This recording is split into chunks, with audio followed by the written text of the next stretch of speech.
And God. I Yeah, live. believe, let's see, so on Discord, when you, when I open up OBS has started, it puts my Discord in streamer mode. So technically, I shouldn't be able to hear you. And I did that with my friend Chew. We were playing a game and cracking up. He was on fire. That streamer mode activated and I didn't catch it, so nobody heard him. He was like, "Thanks a lot, man. I went to show one of my brother that, and it was just you laughing." It's like, no, that's what the people pay for. Oh, I gotta fucking shit. I gotta find my Twitter and sign in because it my I hate sharing a computer. I hate it. Hate it. Hate it.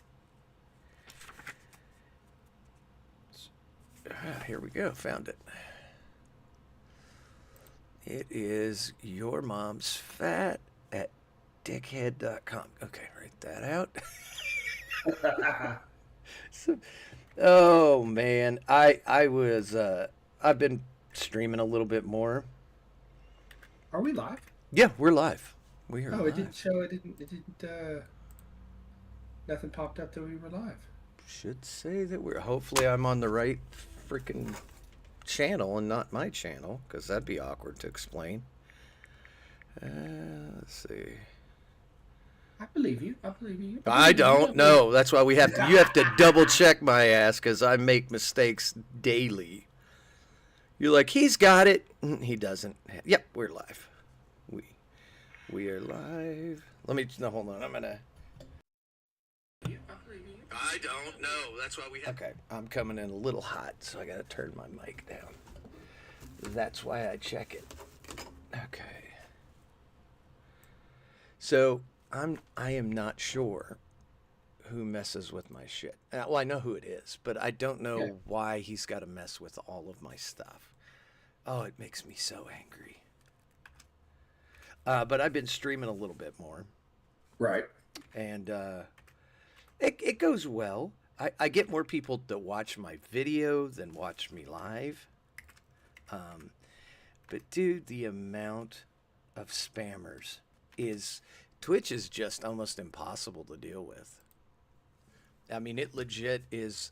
If you're Really? just if you're just starting out, it's hopeless. Like nobody's gonna find your videos. Like back when I did it in 2015, I had 100 followers within a 2 to 3 week period.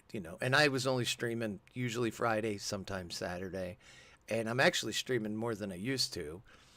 And I got 12, and I've been doing it for a couple of months. The thing is Twitch only promotes the top streamers. The rest of them, they just leave at the bottom. You don't ever get moved up in the list. The only people that have seemed to find me are scammers. Oh, dude, I I said, don't understand the reason they do that shit. I mean, I know they're looking for free money and just trying to get somebody stupid to give them something that could. well, what they do is they'll come in your chat and they post, if you'd like to get 100 or 1,000 followers, click the link. I want people that actually want to be there. I don't want robots. I want, because there's a guy, a YouTuber, got really popular really quick named Pirate Software.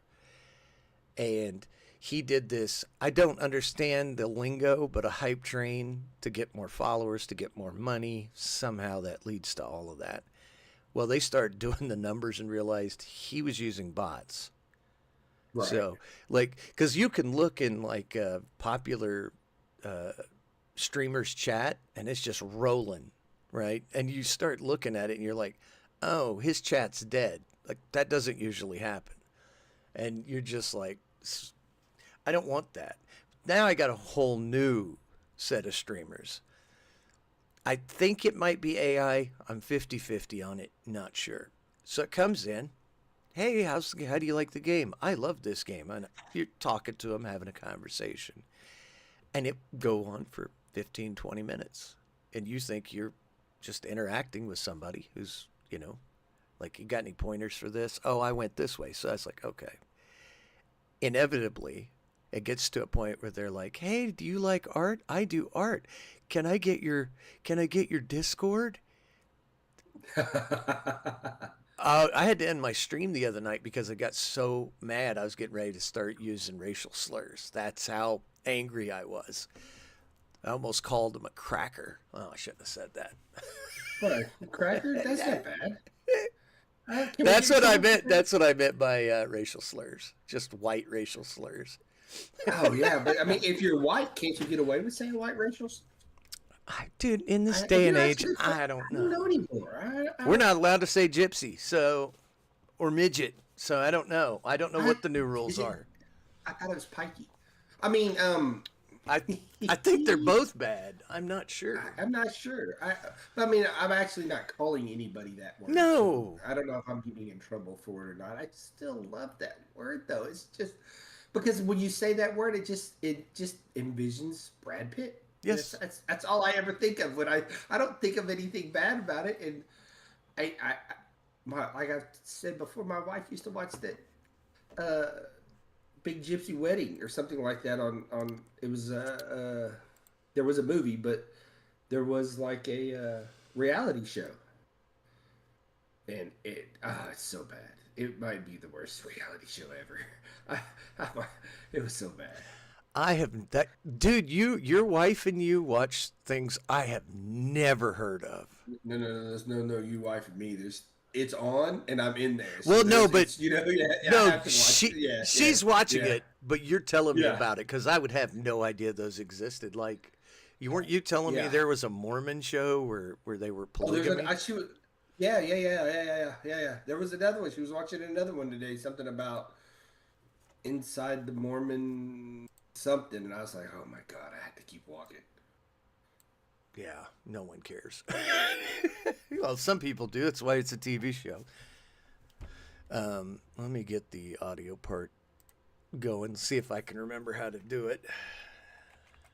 That'll be a miracle. And it is episode 107. God, dude, we've been doing this a while. I know. All right. Hopefully. Now recording. And welcome to episode 107 of How to Breed Your Cat. I am your host, Mac. Not breed your, but you make kittens. But never mind. Is that what breed means? Yeah, how you breed your cat. But we have some fans that would be like, wait, you can actually sleep with a cat? Not you, just never mind. That was a bad one. That one goes down in shame and flame. He's Kaz.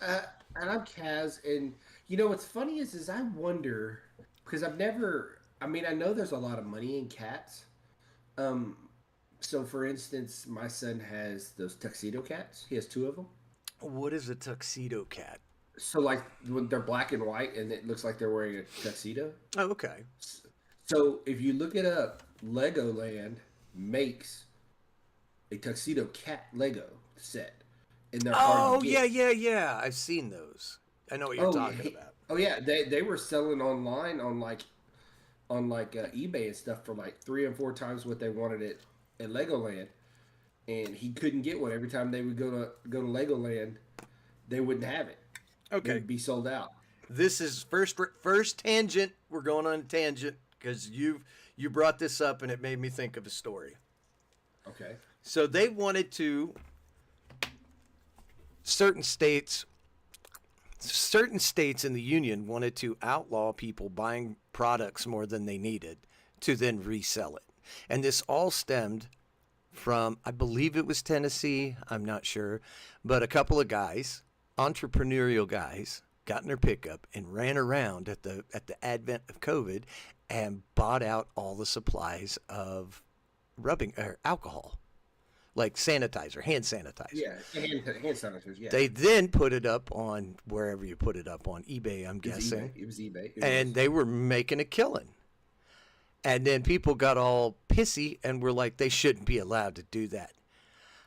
I get their sentiment, but I'm like, I mean, that's what America's... Supply and demand. Exactly. That I was like, man, I ain't mad at them. And then they seized all their products and so those guys were out of money. I think they went to jail. So what's your take on that? Like, Because you're talking about those tuxedo cats. You know, people will go in and buy 5 of them and they put them. That's a little different than hand sanitizer during a pandemic. I think. I mean, I understand the principle. It's the same principle, but the that's more along the lines of a dickhead move because you're actually trying to make money during a pandemic to where. So it's okay for Pfizer to do it, but these guys can't do it. No. Pfizer's already raping you, so you're not getting a kiss or dinner. But what they were doing, I understand the entrepreneurial side of it, but basically they're taking advantage. But isn't it on a business to maybe manage that? I would think? Well, that's why they did start going in and making it where you could only buy certain amounts of things because of people like that. Because if you remember, you weren't allowed to buy more than like my local Walmart was like one wipe at one of those containers of wipes. No, I didn't get in on the hype. In fact, the only mask I had was the one that I bought from you because the person it was a Star Wars one. It was awesome. Yeah, my mother-in-law made those. Yeah. And I just found it the other day in my junk drawer. I was like, I forgot about this. I think I wore it once because we had to at work. Yeah. I just wore the ones I wear in the wintertime, the ones that go up over my neck, keep me warm. That's all I wore. Speaking of that, Rocco had one of those, and he put it all the way over his face. And I was like, now you're invisible. Go get us some money. I wonder is that how he funds his birthday parties? Well, he funds yes, he has to. Well, he's actually really good at pool, and so he likes to go down. Hustles. Yeah, he does a lot of tournaments and stuff. He goes, you should come out and play. Nope, I like having money in my pocket, and I'm not good at pool. I listened to Joe Rogan talking to a pool player about how they actually do it. There'll actually be 2 of them, and one is better than the other, and one will go because especially with the internet these days, everybody talks. Oh, I got good pool game here or pool game there. Well, they'll go to a place where is known for pool games, and they'll send in a guy, and he'll get beat, maybe win one, get beat a whole bunch. And he kind of scans the room to see who's playing with money, who has a bigger wad.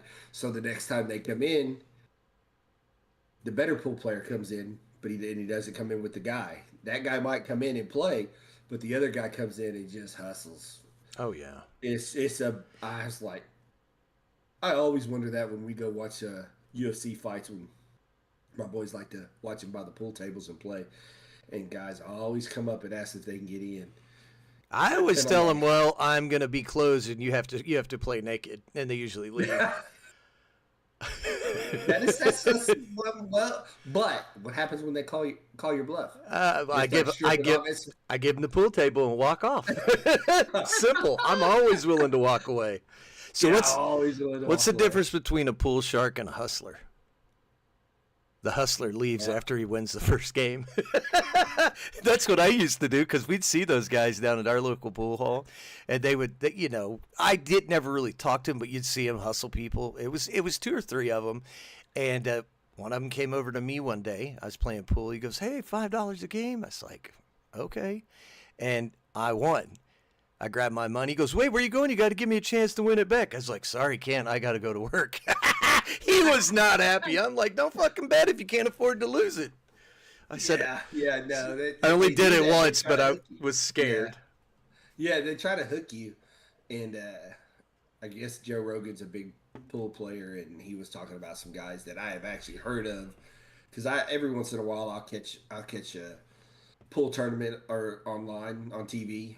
And those guys, when you watch them, they're so amazing, man. It's like whoever gets the shot's gonna more than likely win unless they screw it up themselves. Like they hit the cue ball, knock it in, and they put the cue ball right exactly where they want it. I'm like, how? I understand how it works, but I can't make the cue ball do it. I mean, I understand the top right.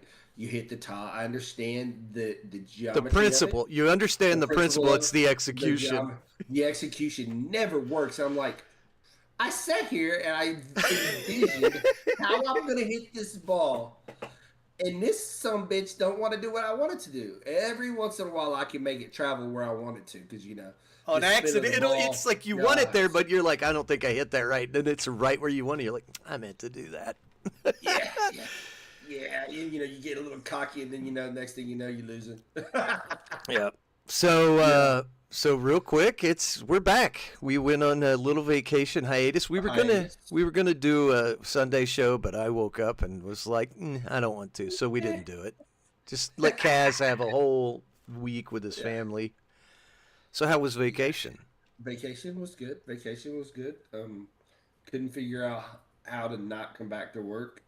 His text when he I comes tried. back to work, he said, "Despite popular belief, I'm not happy to be here." Something like that. I was like, "Yeah, Yeah. I know that feeling all Yeah. too well." Oh, it was bad. No, it was so bad. I didn't want to.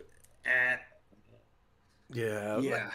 that's And what I sucks. told you last night was as bad as it was today. So just so you know, Oh, it damn. was just as bad. Yeah.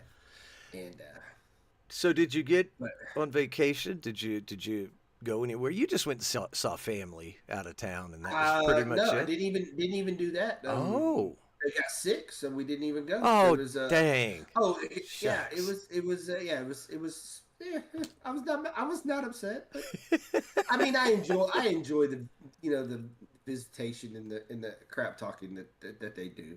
So I mean, I miss seeing them, but I didn't miss them getting sick. And then they decided that they were going to have it on Sunday here, because the person that was making the turkey still had the turkey. Well, two of the people that were sick are here. Yeah, I'm not going. I know.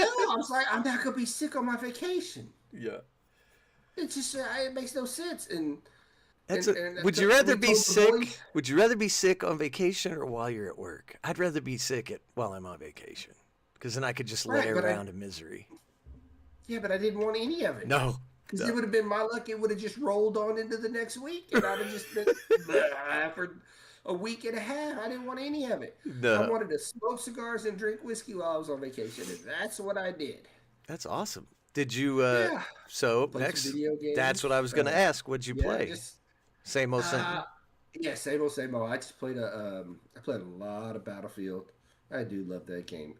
As much as all the other games upset me when I die, Battlefield just doesn't do it. I just enjoy it and play by myself, and I just enjoy it.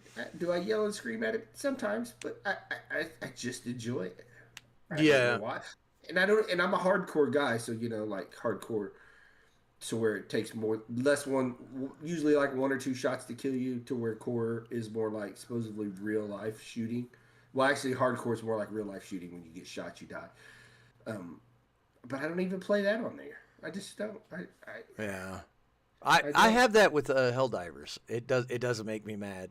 What makes me mad is when I have a bad teammate who's running off doing their own thing. But usually I'm playing with. I really only play that game with either my son or my friend Chew. So it's usually a pleasurable experience, even when we're getting our butts handed to us. We're having fun. It's the same principle. Yeah. It's just Oh yeah. just a fun game. Oh yeah. Yeah. Yeah. And I only play. I'm only usually play one mode, and it's just basically, I don't know, like domination, where you hold the points.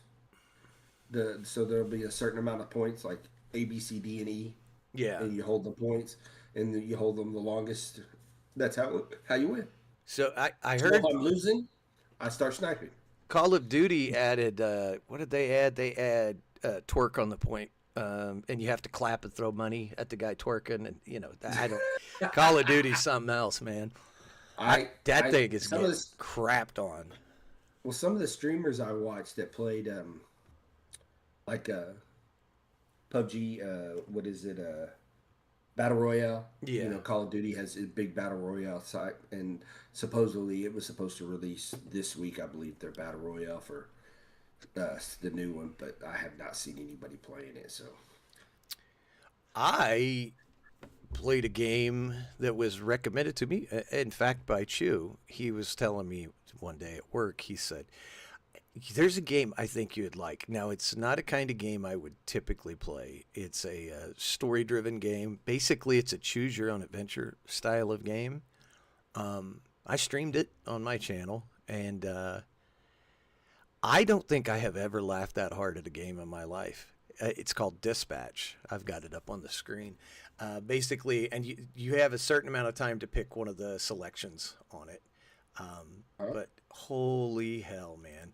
It is the most raunchy, inappropriate, humor-driven game I've ever played.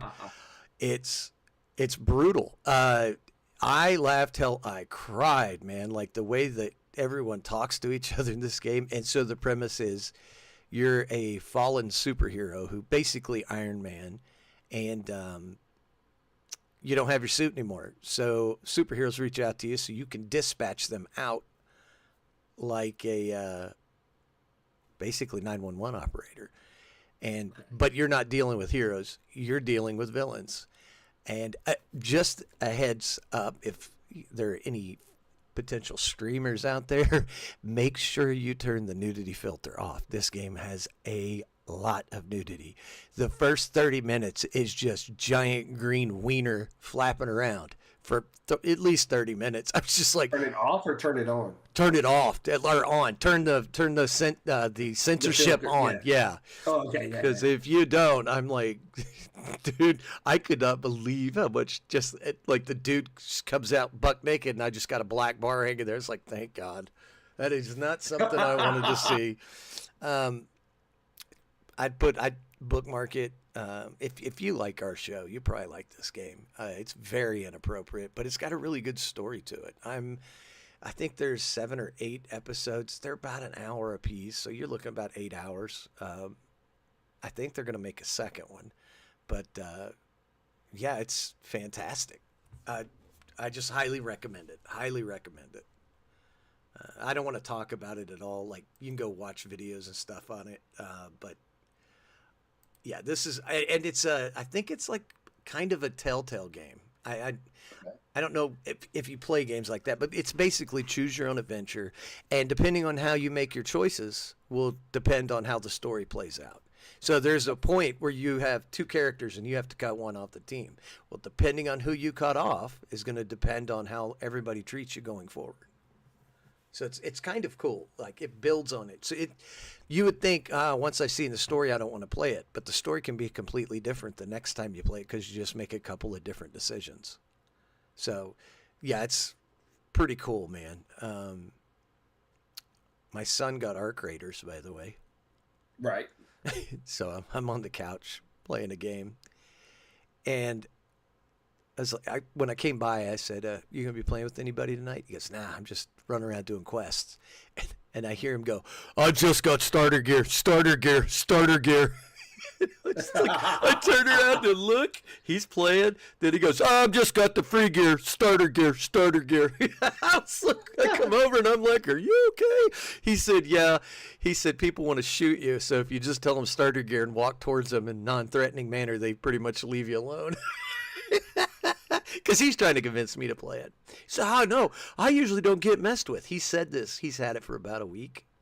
He goes, nobody really messes with you. You kind of go do your own thing. And the last 2 nights, he's getting messed with. So it's just like, oh, look at this little bastard trying to convince me to play a game he knows I'm going to hate.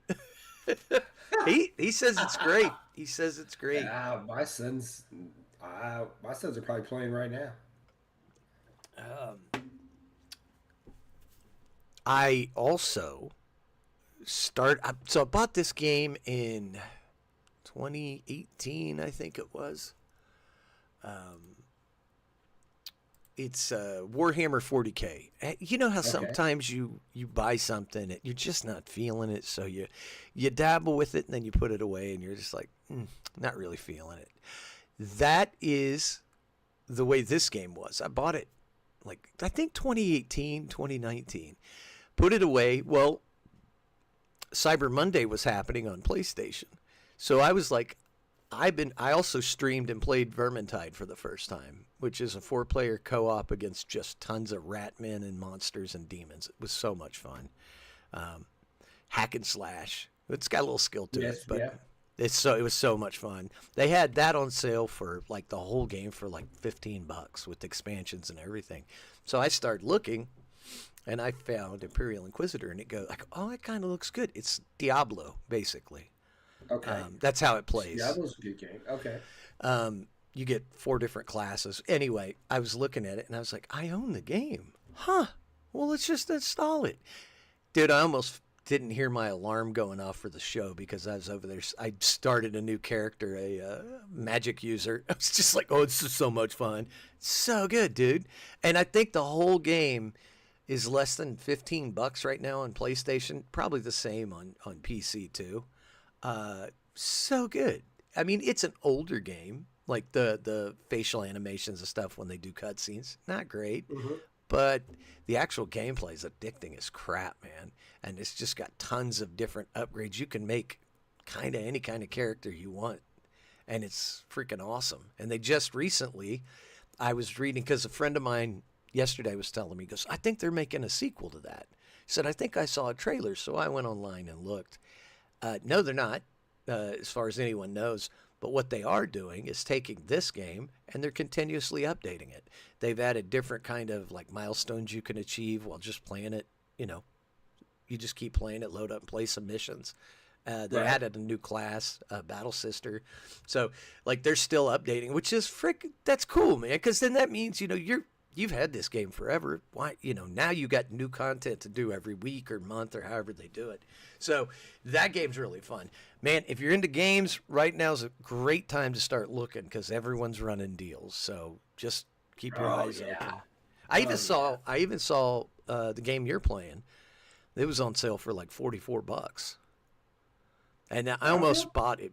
It was on sale. I think it's either Steam or PlayStation. It was on like Cyber Monday, as a matter of fact. It's like $45, something like that. Just the basic edition. And I was like, I should get that. Oh, that's right. I don't hate myself enough, so I didn't. It's just not. I wouldn't have fun. Oh, really? I enjoy it. My buddy I play PUBG with says it's too fast paced for him. I'm like, fast paced. You can literally, if you can get to it, you can literally go anywhere on the map unless it's out of bounds. So like if you can, like if you're in a helicopter and you jump out of the helicopter and parachute and you can land on it, you can land on it and shoot off of it. Oh, damn. Anywhere. Yeah. Okay.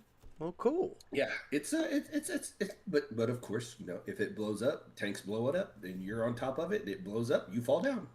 Yeah. Yeah, I mean, I'm just curious. I'm gonna check that right now because it is Friday, December 3rd. I'm just curious as to December 5th. Is it December 5th? Oh, it Yes, is. sir. Holy Yes, sir. crap! 20 days till Christmas. Sweet. 20 days till Christmas. My new game, Octopath Traveler 0 just came out. Freaking sweet. I know what I'm getting ready to buy. Dude, I bought Mech Warrior. I got Mech Warrior. I got, what's the other one I got? Shit, doesn't matter. So, but I got them all for under $20. I got like 3 games for under $20. Golly, that's nice. Yeah. That's what I usually do, and then I'll forget I bought it. And then I end up with like, hey, I got this game. I had no idea. So currently, right now, and this isn't scientific or anything, and it's just off Steam, there are 126,682 in-game. That's crazy. That's awesome, though.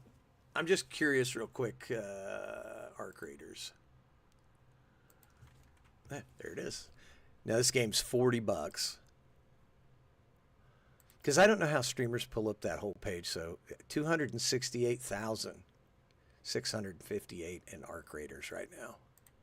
That's just on Steam. For a $40 game, dude, those dudes are like, they're raining money. $40? It's only $40. Yep. How many people are playing Battlefield?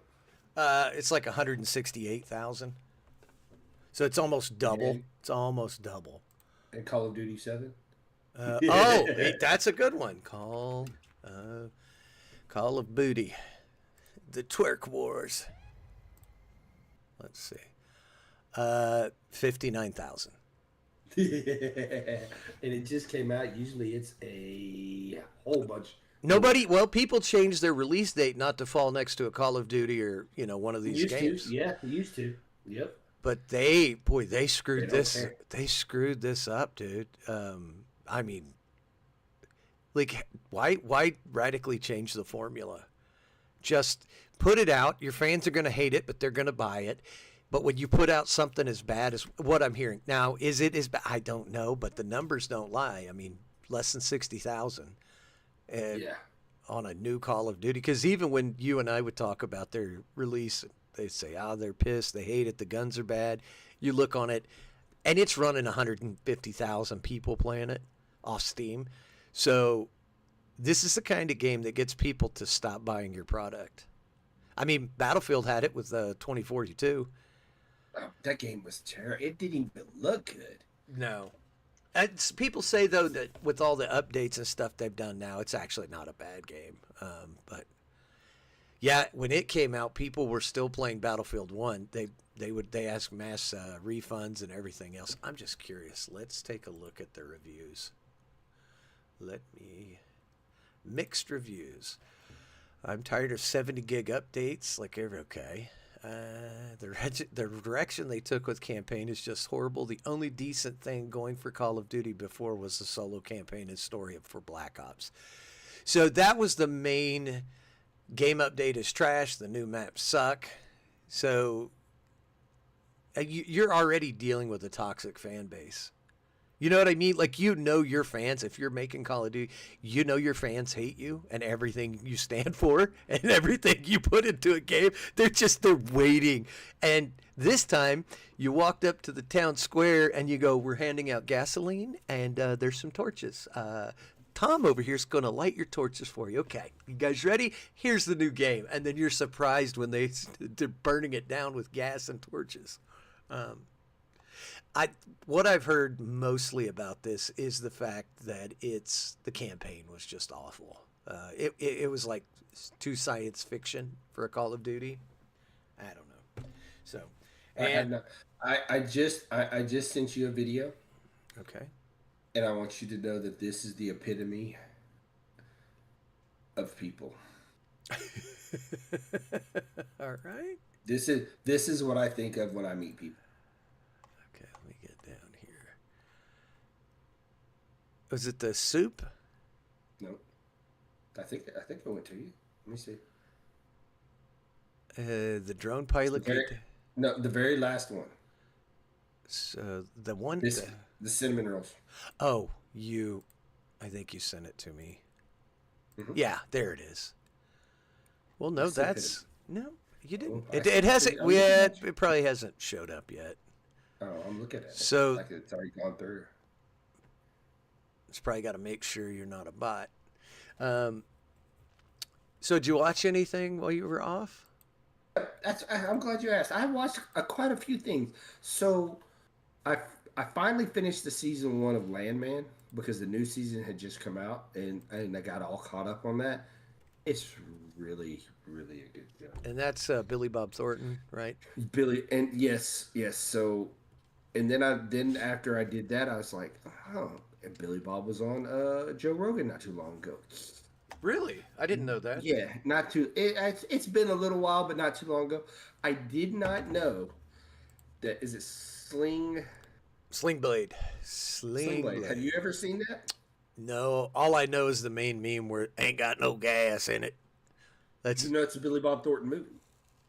Oh, Billy I know he played the special needs guy. And he wrote it, and he's from. I did not know he's from Hot Springs, Arkansas, which is not too far from here. That makes sense. It's actually Hot Springs, Arkansas is a nice town. It's the creepiest place I've ever been. Really, you think so? I do. You've got this beautiful downtown, and you've got mansions, and I'm not talking like, 4-bed. I'm talking legit mansions. The lake is beautiful down there. And then you go a street over, and there's a house with no electricity up on blocks. It's Arkansas. And it's just the most. And the Confederate flag was flying when I went there. No, it's still flying. It's just weird coming from the West to go there and see that. It was just, and the people were like, say what you want about Oklahoma, the people are friendly. And Texas, you know how much I hate the state of Texas and its people. The people, for the most part, once they're outside of a car, are actually pretty nice people. Right. But you put them in a Arkansas is car the same way. and they're busy trying to kiss their dad on the lips and do a reach around or something because those people Yeah. cannot drive. But Arkansas was like, it was just the people were off. The street was weird. The way Hot Springs was laid out was awkward. I just remember like this whole thing just feels like it's an alternate reality. Like, Really? yeah, it's beautiful. We went there in the fall. All the leaves were changing. It was really pretty, but it was just, I don't know. I felt uncomfortable the whole time. Yeah, he's he's a trip, but the one-liners in this show that he has are so good.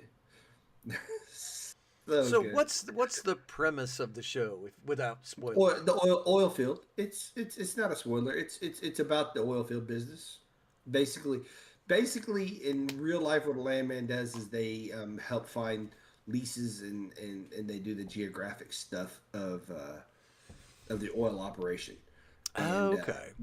So they're calling him a landman. He's really not a landman. He's more like bigwig type of guy, and it just has to go along with basically in Texas. You know what's going to go on in Texas. You're going to have the cartel running drugs. You know because you're on the border down there, and it has to do with all of that and the dangers of working on an oil rig, in which a buddy of mine used to be a work on oil rigs and stuff like that, and then, Yep. I did too. Yes, I sir. know all about that crap. you know about how dangerous it is, and One story it's- that I ever did, we never met that guy. We never met that guy because I was on the service side. I wasn't actually on the rigs, but Right. like you always knew when the guy like him showed up because it's like that really expensive pickup, not the normal F-150. This one's like the Cadillac Yeah. of pickups. And Oh, they yeah. would always be like, do not walk over there. Do not talk to that guy, especially you. I was like, why me? That you know why. And when they were there, you dotted your I's and crossed your T's. Like it was no joke. yeah. So that's probably when I think of that show. That's who I The think company about. man. Yeah, yeah. The company man. Yeah. And how many? It's just the one season? Season 2 started a few weeks ago, so they're showing an episode every Monday. So Okay. I had to watch. I thought I was more caught up than I was, but I had 4 or 5 episodes I had to watch out of 10, so I wasn't as far as I was. But it is definitely worth the watch, and of course, Taylor Sheridan. Everything he touches, I've loved. So the Lioness, Mayor of Kingston. Mayor of Kingston. No, is that Taylor I Sheridan? think so. Yeah. I think we talked about it, and I think you told me that's who it was. I do believe you're right. Yeah. Which a new season of that just started too. Which And okay. yes. Now, what is the Landman is- streaming on? HBO or Paramount. Paramount? Okay. Now if you have Amazon, no, that's Mayor of Kingston. But Landman is only on Paramount. Okay. Well, I have Paramount, so I can watch it. So yeah, it's worth it. Okay. And the Mayor of Kingston, the new season has Edie, is it Falco from The Sopranos? You got me. I don't know. Yeah. But anyway, so that's coming out, and then I watched the new movie with Mark Wahlberg, Flight Risk. It's definitely worth. It is definitely worth the watch. I gotta look that up. And it's got a girl in it from The Gentleman, his wife, Matthew McConaughey's wife. She's in it. She's one of the main characters, Michelle Dockery. Yeah, she plays a U.S. Marshal. Oh, okay. Oh, it's got Leah Remini. Only thing I know about her is Scientology. She was in the documentary Going Clear. She was in Scientology and got out. So now she speaks That's out the about lady from King of Queens. Right. I always thought she was cute as a button. Oh, there's no cuteness to it. Yeah. And she's too short. Those you can't take short people serious because short people they're too close to hell and they get the demons whispering right in their ear. You just can't make it work with a short person because sooner or I don't later. even remember seeing her in the movie. To be honest with you, Carolyn Van Zant is who she plays. I don't think you ever get to see her. I think it's just her voice. Oh, okay. Yeah, I don't think you ever get to see her. She talks to her on the phone. That's it. That's why I didn't see her. Because she's lovely, lovely, King of Queens. That's where I know her from. So I tried to watch, and I haven't finished it, which is the curse why I don't talk about more stuff. Right, because you don't finish anything. I don't. Anyway. So I started watching Sinners. You ruin everything. Yes. Yeah. So I started watching Sinners. It's a fairly new movie. 2025. Yeah, it's on HBO Max, right? That's what Flight Risk is at also. I think so. Yes, HBO Max. Yes. I think it's a vampire movie, but it takes place in the South, like 1930s, 20s, somewhere in that. And Michael B. Jordan is in it. He plays twin brothers. Freaking dude, just the setup for the show had me really into it. Of course, I think Vinny watched it and goes, it takes a hard dive about halfway through, which I'm not halfway through it. I'm going to try to finish it this weekend. There's a reason we changed his name. Gray Bush the Wise. Yeah, because he's terrible. His picks are terrible too. Well, you think his are bad? You should try Otis. No, I'm not. No, you've told me too much about Otis. He thinks Superbad is the funniest movie. Oh God, it's so terrible. It is so bad. That movie's hilarious. Did he go to the Christmas party? I don't know. I haven't talked to him. I saw him yesterday at work. He was leaving. I was coming in. Yeah, you told me he was asking about it. I was wondering. Yeah, and he never. I think he said no. I think he said no, that he's not going to go. He said if you and I were going to go, he'd show up. I said, well, you know the answer. I don't do any corporate functions ever. How are you going to get promoted? That's the thing. I'm not. Yeah, I don't like going to those because, especially with it, and if I go, I can't drink because if I drink, what little filter I have is gone. So now I'm being escorted out with police handcuffs on me. So because somebody's going to ask me, so what do you think? Oh, here we go. And another thing, yeah, so it'd be bad, but I haven't finished it. It's got a good rating. Just the setup of the show. It starts off real slow, but the setup on this show, Sinners, was something unique and different. Because I'm gonna be honest, and I know this is a lot of people. When I see your movie and you're just putting in black people, I immediately assume you're racist. I immediately assume it's virtue signaling. It's like when they put an action movie together and it's got a female lead. You know this because we've had this conversation because you'll watch it and you'll go, it's not like that. And I'm like, I don't like Alien Earth. I didn't want to watch it because it was diversity quota cast and I turned it off. I'm glad I listened to you because then I went in and they all got killed, which filled me with so much joy. I can't tell you. And then the story kicked off and it was actually, it's not great, but it was worth a watch. But a lot of times I'll see this and I'm like, it's a black movie by black people about black things. That's not for me. So I'm okay. I'm not going to watch it. Like legit, like you've recommended so many black movies that I have loved that I just pass by because it's like a rom-com. It's not for me. Right. It's not a racist thing. It's just I don't live in that world. I don't really understand the world. So it's not even fun to be a tourist a lot of times.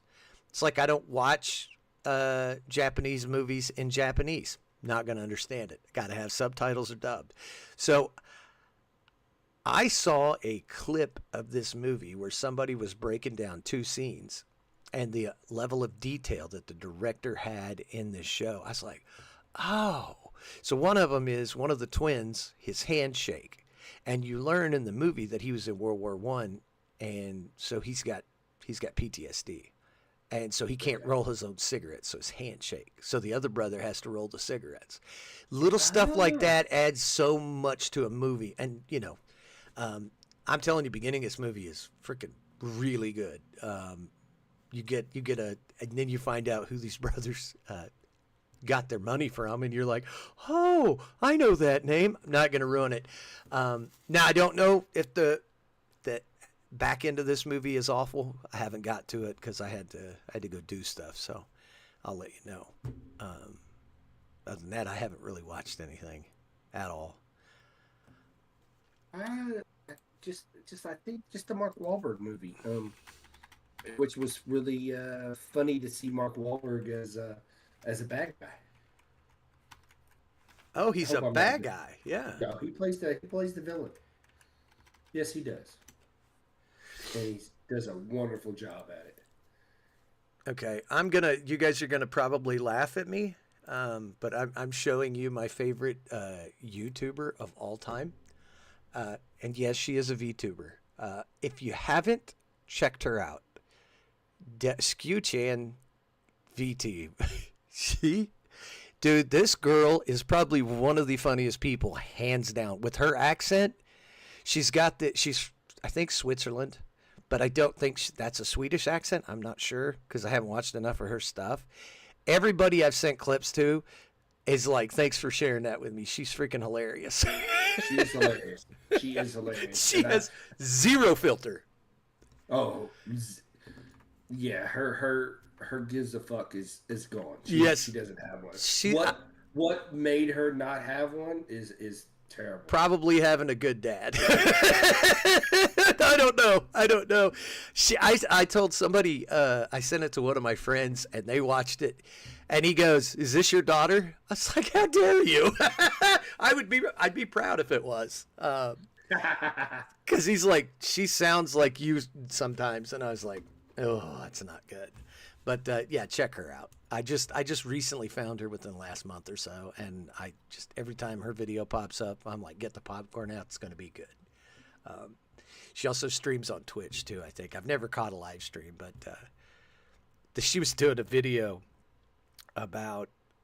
So apparently, have you heard of this trend? Women don't pay rent, so instead, they go on places like Hinge and other dating apps, hook up with the guy, and then sleep on the couch until the guy asks them to leave. So they never have a rent check. I was like, so she was doing a video about it. I'd never heard of this thing. I've never had either. Well, I have. You have, because you're living that dream. You're married. So it's like this new generation is so fucking stupid. They're just they're ending up in the same place, a relationship, but they're doing it so screwed up and backwards, and then they act like they cracked the code. It's like, do you guys know that if you sleep with a guy for long enough, he'll buy you a house, and you don't have to do nothing but some dishes and make a meal once in a while? Yeah, no shit. That's called marriage, numbnuts. And it's like they did this groundbreaking thing, and the young girls are like taking notes, going, got it, wow. It's like they're inadvertently becoming trad wives, and they don't even realize it. Yeah, she was covering it, and she roasted that girl. Skew roasted that girl for a solid hour. She's like, look at her lips. It's like a butthole. She's like, that does look like a comfy BJ, huh, fellas? It's just like, oh my God. She's amazing. So I know we don't have enough fans to be promoting people, but like, if you get a chance and you want to laugh, go watch Skew. That's all I've watched. I watched Sinners, half of it, and Skew. Other than that, I've just been playing my games. I haven't really done anything else. Yeah, no, I haven't done a whole lot either. Oh, I take that back. I have been watching. I've been watching Justified. I'm almost done with season 2. Oh, yeah. How many seasons? 5? Well, 6? it's got how many ever it's got in the original run, and they've got the new show. Yeah. So I don't know. I don't know. Let me look. Because that's a good question.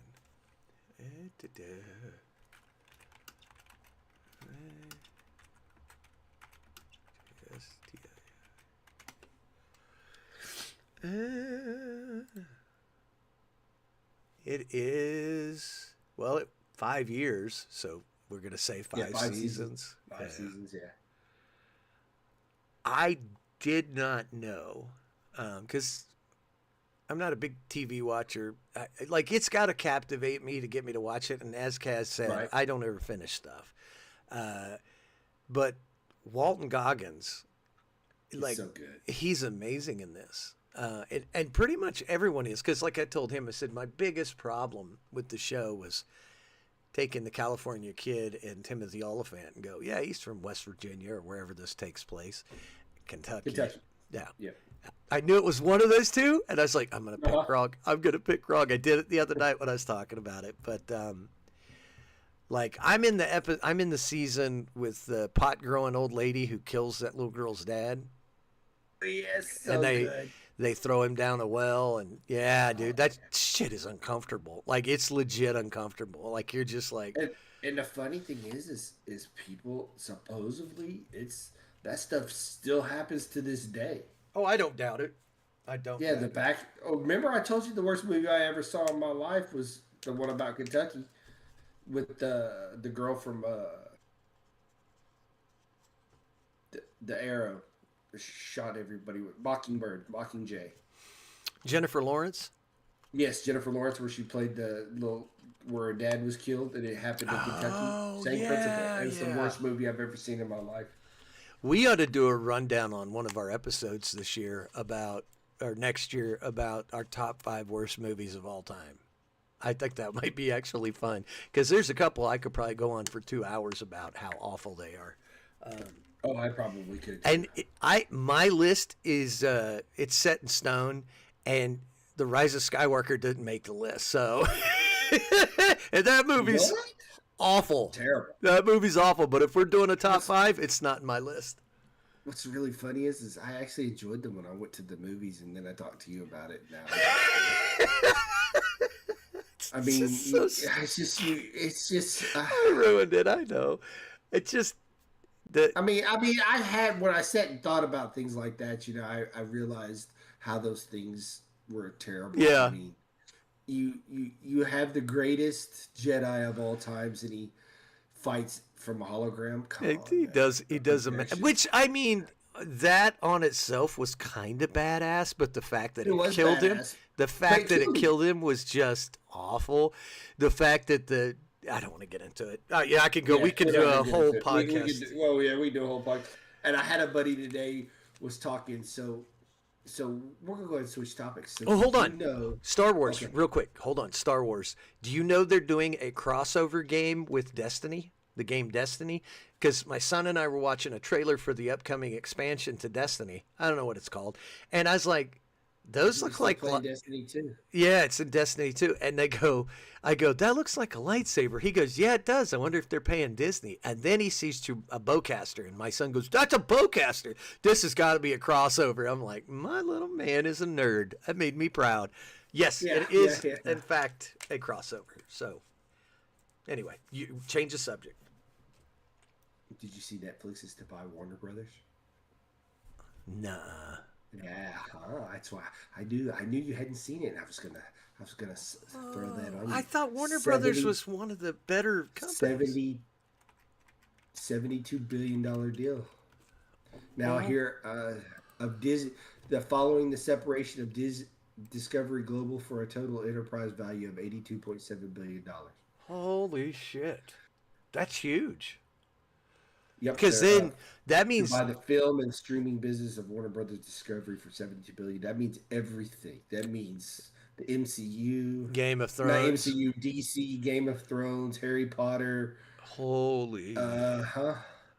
all the DCU. So, and my buddy was telling me tonight, he's the one that told me that. He was like, so maybe we'll get a better Superman. I doubt it. Netflix. I actually like the last Superman. The thing about Netflix is they do diversify. You can't take that away from No, them. 100%. They You've got they give everybody a chance to be shit, or they give you a chance. There's a lot of different shit you can watch on Netflix. You can watch a bunch of Korean stuff. You can watch it all. They give everybody a chance to shine, and they don't They really don't discriminate. I mean, look at Dave Chappelle. They let Dave Chappelle. They let people quit over Dave Chappelle. Yeah. Because guess what? Dave Chappelle has a following, and they made millions of dollars off Dave Chappelle. Did you know Bill Burr's got a new special up? It's on Hulu, I Another think. one? Yeah, it's Yeah, on. you told me that, and I still haven't watched it. I'm not watching it, but Well, no. you're I 100% did go, right. I tried. You- So they could it could possibly be good. They could possibly have let them have creative control. The people that want to have creative control, so they might have creative control. I think the problem that Netflix has is the same problem a lot of studios in Hollywood have.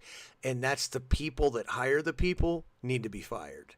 Because I think a lot of the stuff that's good on Netflix probably isn't done in-house or was accidental. And then Netflix is like, it's good, keep doing it. Because they've made some amazing stuff. Right. Well, what's like my kids watching it right now, the release of that TV show that they do with the kids. Oh yeah, Stranger Things. Yeah, so my just son's came out. Yeah, at his so I'm sister's watching it house. too. That's good. That show's really good. But also think about the thing. I mean, they do things and let them have creative. Like Yes. Adam Sandler. Yep. They signed him to do so many movies. A couple of them were terrible, but then he comes out and he does Happy Gilmore too. Right. So they give them creative control. They just want you to put movies on there because you might hit a home run. Dude, that means The Sopranos. That means Game of Thrones is going to be a Netflix show. It's going to be on Netflix. I mean, it's going to be on Netflix is what I'm saying. Because that's HBO. Is that who owns? Yeah, HBO. So They Warner own all of Brothers. Warner Brothers? Warner Brothers. Owns all of HBO? Yes, it's they bought them years ago. Yep, Warner Brothers, I believe, is part of HBO. Well, good. I think. Let me look that up. I might be Let's stupid. look that shit up. I did not know that. Yeah, that we'll get. I was wondering why he said Game of Thrones because it's at HBO. Because on HBO you got all the DC. Let's see. HBO. Yeah, here it is. owned by Warner Netflix. Brothers Discovery. I was right. Netflix agrees to buy Warner Brothers and HBO Max, creating streaming titan. Right here. And this is from NBC News. I thought they were the same company because when you said DC is all that shit is on HBO Max. Well, I knew that. Yeah. So I didn't equate the two together. I don't know why I didn't. well, because it's two different streaming apps. That's easy to do because Warner Brothers has whatever they have, and they do have a DC, but all of DC is on HBO Max. Every bit of it. Right. Every movie, even the That's crappy ones. well. That's where I watched the Flash, Aquaman 2, the new Superman. That's such a great movie. Mm-hmm. Aquaman 2. So that's what I'm saying. Sopranos is now going to be a Netflix princess. So you're going to have. I guarantee you that if Netflix takes over, they're going to start looking at some of those old legacy shows and be like, "What if we do new ones?" Like that's a no-brainer. They won't do that. They won't do that. No, they won't. Or do spin-off? You don't think so? that. No. Now a spin-off, yeah. Tony Soprano's son or something, and trying to build it. He did a terrible job as playing the young Tony Soprano. I don't know. It was terrible. It was terrible. I waited months for that movie to come out and watched it and was like, I could have gouged my eyes out with a spoon and enjoyed it more than I did. I heard from the Keto Kid down in Texas the other day that Dexter has a new season. Mm-hmm. And I'm waiting for it to go to Hulu. It's got it looks so good. The Tyrion Lannister in it. What's it streaming on? Hulu. It's a Showtime show, so okay. you have to have. I think you can, if you signed up through Hulu, you can get the Showtime stuff through Hulu. But I just have straight Hulu, and I'm not gonna sign up for Showtime just for that because it'll eventually. Because all of Dexter is on Netflix, so it'll eventually go to one of the streaming services. 100%. But it looks so good. He was telling me the premise of it, which I'm not going to talk about, but I was like, oh, that's cool. Because I think I got... about it because it's basically in the trailers. Yeah, I think I got the trailers talking about it. Halfway through the second season, and I just kind of was like, I mean, you're expecting... Dexter's, huh? It's got to hit that nerve. It's kind of yeah. like... it's kind of like Justified hit the nerve for you. Right. Um, it's kind of like Ozark or the teacher that made meth. You know, if it doesn't strike a nerve for you, Mm-hmm. then you're not gonna like it. I think what it is I have to find like one of the characters. Like if you've got a main character, I gotta not. You know how they go. I don't see myself as that. No, it's not that. It's. I gotta find something about them that I can root for. And if I can't root for you, and like I get the premise, it's an amazing premise. You take a serial killer who just goes and kills serial killers. Like that's a freaking amazing idea. My problem was two things. Number one, he's a ginger, and we all know how I feel about gingers. Well, he's not just killing serial killers. He's killing. Yeah, in the original, he's killing people that are getting away with murder or rape or whatever. So it actually shows him go to court and watch these people get off. Oh, okay. Like they're yeah. And they actually committed the crime because he'll go and do the investigation or whatever, or watch them commit a crime and they get away with it or something like that. And he's because his. There's 2 seasons of Dexter, by the way. Is it only 2? No, so they also did a prequel.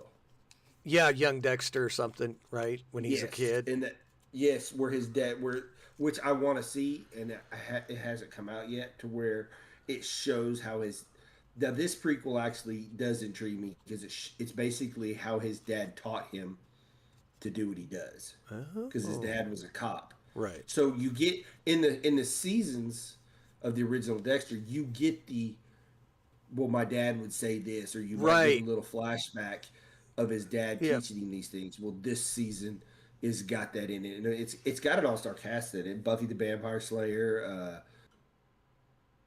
It's got I can't remember the Hispanic lady, but it's got an all-star cast in it, and I want to watch it too, but I haven't had a chance to check it out. Okay. I've been listening to a lot more podcasts lately than I got one to recommend you. It's fucking amazing. One of the hosts on this show's it's like top 10. It's called the Odd Times Podcast. You should check it out. It's pretty fucking great. Yes. Yeah. Don't they come on at 6:30 on every Friday, bro. Every Friday. It's amazing. Unless there's some bums and they don't want to come on. Yeah. So we were talking about HBO being bought and everything, and then I go podcast. I'm sorry, but I listened to probably roughly 4 hours of David Goggins. I love that man. I do not know who he is. David Goggins is an ex-Navy SEAL. Isn't everyone at this point? No.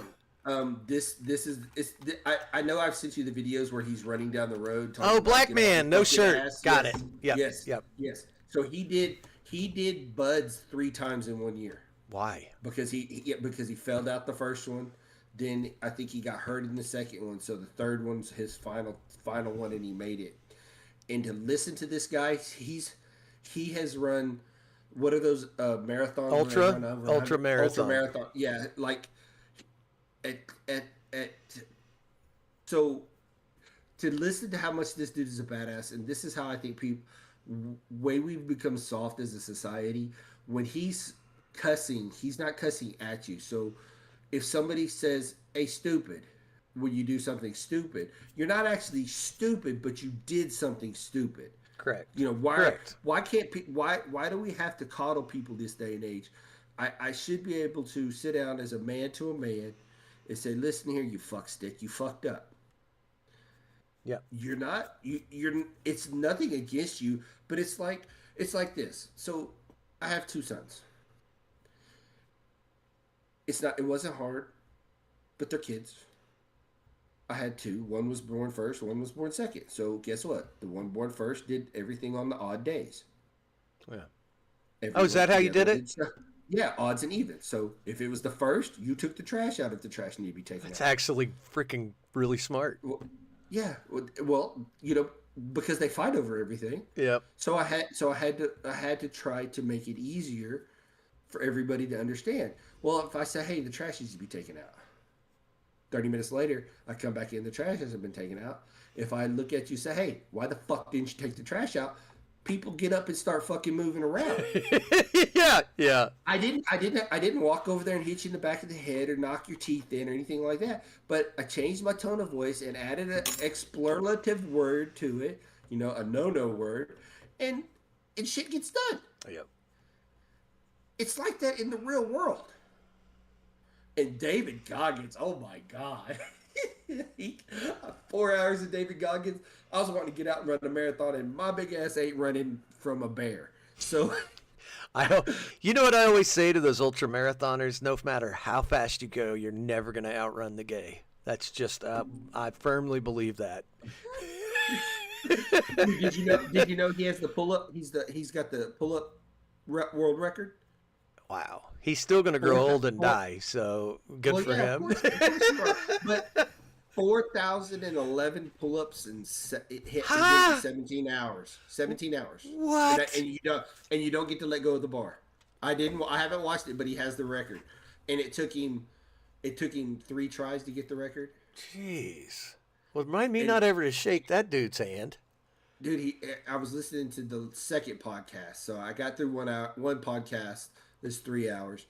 The dude, to get into SEALs, because he joined the Air Force first, to get into SEALs, he was 297 pounds. Wait, so he was a bodybuilder. They do that? They let you go from a different branch of service? He got out of the Air Force. Oh, okay. Joined the Navy. And joined the Navy, okay. But he had to take the ASVAB again. But you can't be any heavier than 191 pounds. He weighed 297 pounds. He had to get in. He had to be 191 pounds. He lost 106 pounds in 3 months. Damn. 106 pounds in 3 months. Damn. Yes. He weighed 200 and what did he say? It's like 220, 240 when he did his first 100-mile run. Yeah.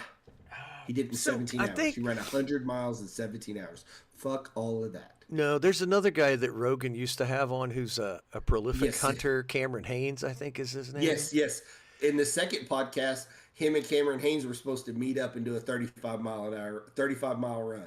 Because I know Cameron was talking about, like, it's not unheard of that when you take your socks off, it's full of blood. I'm like, fuck that. Yeah. So also I know he did SEALs, but he also did Delta Force. He got into Delta Force and did the Delta Force training too as a SEAL. And he said something about Ranger School, but I don't know if he got to go to Ranger School. But he did do Delta Force as a SEAL, and he said the SEALs didn't like it. He said, I wanted to push myself. They let me do it, and I did it. They should have just dropped him off in Afghanistan and said, go kill all the bad guys. Call us when you're done. And what's funny is the movie with Mark Wahlberg, Lone Survivor. Yes. How do I do that? I can't think of shit on my own, but as soon as you can't remember it, I'm like, fucking know it. So that was one of his buddies. Now supposedly that movie is not as accurate as they want it to be. Oh, I didn't know that. I don't think I've ever watched it. It's gotten bad reviews, but he said that's a buddy of his. Okay. In real life. Okay. He talked about that in the second podcast. So I got like 4 hours of David Goggins last night. So I was kind of hyped. That's what 4.5 hours a day because I was kind of hyped. So that's what Kaz listens to. What I listen to is a guy named Mike Bentz. When you're done listening to him, you're locking your doors and loading your guns because the world's coming to an end. I finished that one the other day because I had like 15 or 20 minutes left of it, and that was scary. If any of what he said is like true, you're just like, holy hell, man, we're done. We're done. It's a wrap. The funny thing is he has all the stuff to back it up they were pulling that shit up. Yep. But for him to know those facts is like us in Star Wars. Yep. It's a different thing. He lives it. So I follow him on Twitter, and it's like that's what he puts. That's what's up on Twitter all the time. He's posting stuff, and it's crazy, man. Like that's. I can't remember if I followed him on our podcast or on ours or Mike Benz, right? Yeah, Benz. Yes, I follow. We follow it. I watch the ones with scientists and shit like that, and I send those to you too, and you usually listen to them too, like the climate scientist guys or the ex CIA guy that went to prison.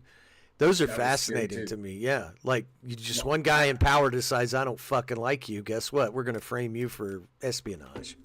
I listened to another guy earlier this week talk about food stuff. And molecular, your body stuff like that, and about seed oils. I heard you sent me that. Mm-hmm. You sent me that. Was he the one that was saying that they believe you get skin cancer not off the sun, but the stuff you put in your body, and then when it reacts to the sun? Yes. And he was saying, so seed oils, so olive oil. So he was like, you need to buy olive oil because everybody likes to buy it in the thing with the spray. He said, but it's the stuff that they put in it to make it to spray is bad for you. So don't buy it. He said, quit being lazy and just buy regular olive oil. So, there's the thing too. Those $5 cans. Yeah, dude. Like I don't eat margarine because I heard a scientist say it's one molecular structure away from being pure plastic. But the stuff they put in it is stuff they use to lube, like chassis and stuff. Yeah. What this guy was saying, I was like, "Are you serious?" And so and they were both saying, remember back in the day when they used to say butter was bad for you? Yeah, it's not bad for you. Use butter. Mm-hmm. So I know. So somebody said if you're using medium to low heat, you use olive oil. If you're doing anything above that, it's one or the other. You don't. What? You use either olive oil or butter depending on the temperature, and I don't know which way it goes. It just depends on what you want to do. It doesn't. Well, because they said if you heat olive oil too high, it does something to it. Is what I heard. This was a chef that said this. This is not health conscious. They said the taste. And it's the burn. It's the burn factor of the temperature burn of because the same thing. So that olive oil and avocado oil have a different temperature at their burn point. Right. So if you're going to cook in it. So my question I had after I listened to this guy is, so does that mean I can't eat fried chicken no more? Well, I don't eat a lot of fried chicken, but when you go eat fried chicken, it's fried in oil. Right. Now, and it's all seed oil. Right. All of it is because they switched over. Well, they switched over back in the day because they used to use animal fat at places like McDonald's. And they switched over to seed oil because it's not good for everyone. Because certain religious sects and certain other people. So, you can't unless you make it yourself. Yeah, but what am I supposed to fry my chicken in? Well, you can get lard. You can get a big tub of lard, Crisco. Yeah, you can do it in lard. Lard's just rendered fat. If you look at it, I mean, it's animal fat. But is it gonna taste as good? Because I mean, dude, fried chicken and lard is great. That's just the best fucking fried chicken you'll ever eat. I promise you. That's how I used to eat it when I was a kid. My grandma. I watched people actually put butter in their. Ooh. When they render down the Crisco and get the oil hot, they'll throw butter in it too. Ooh. I've seen that, and I've yeah. But that's what I want to know is the fat guy in you's going chewy. Yeah. So, and I haven't. I wanted to grok it, and I just haven't done it yet.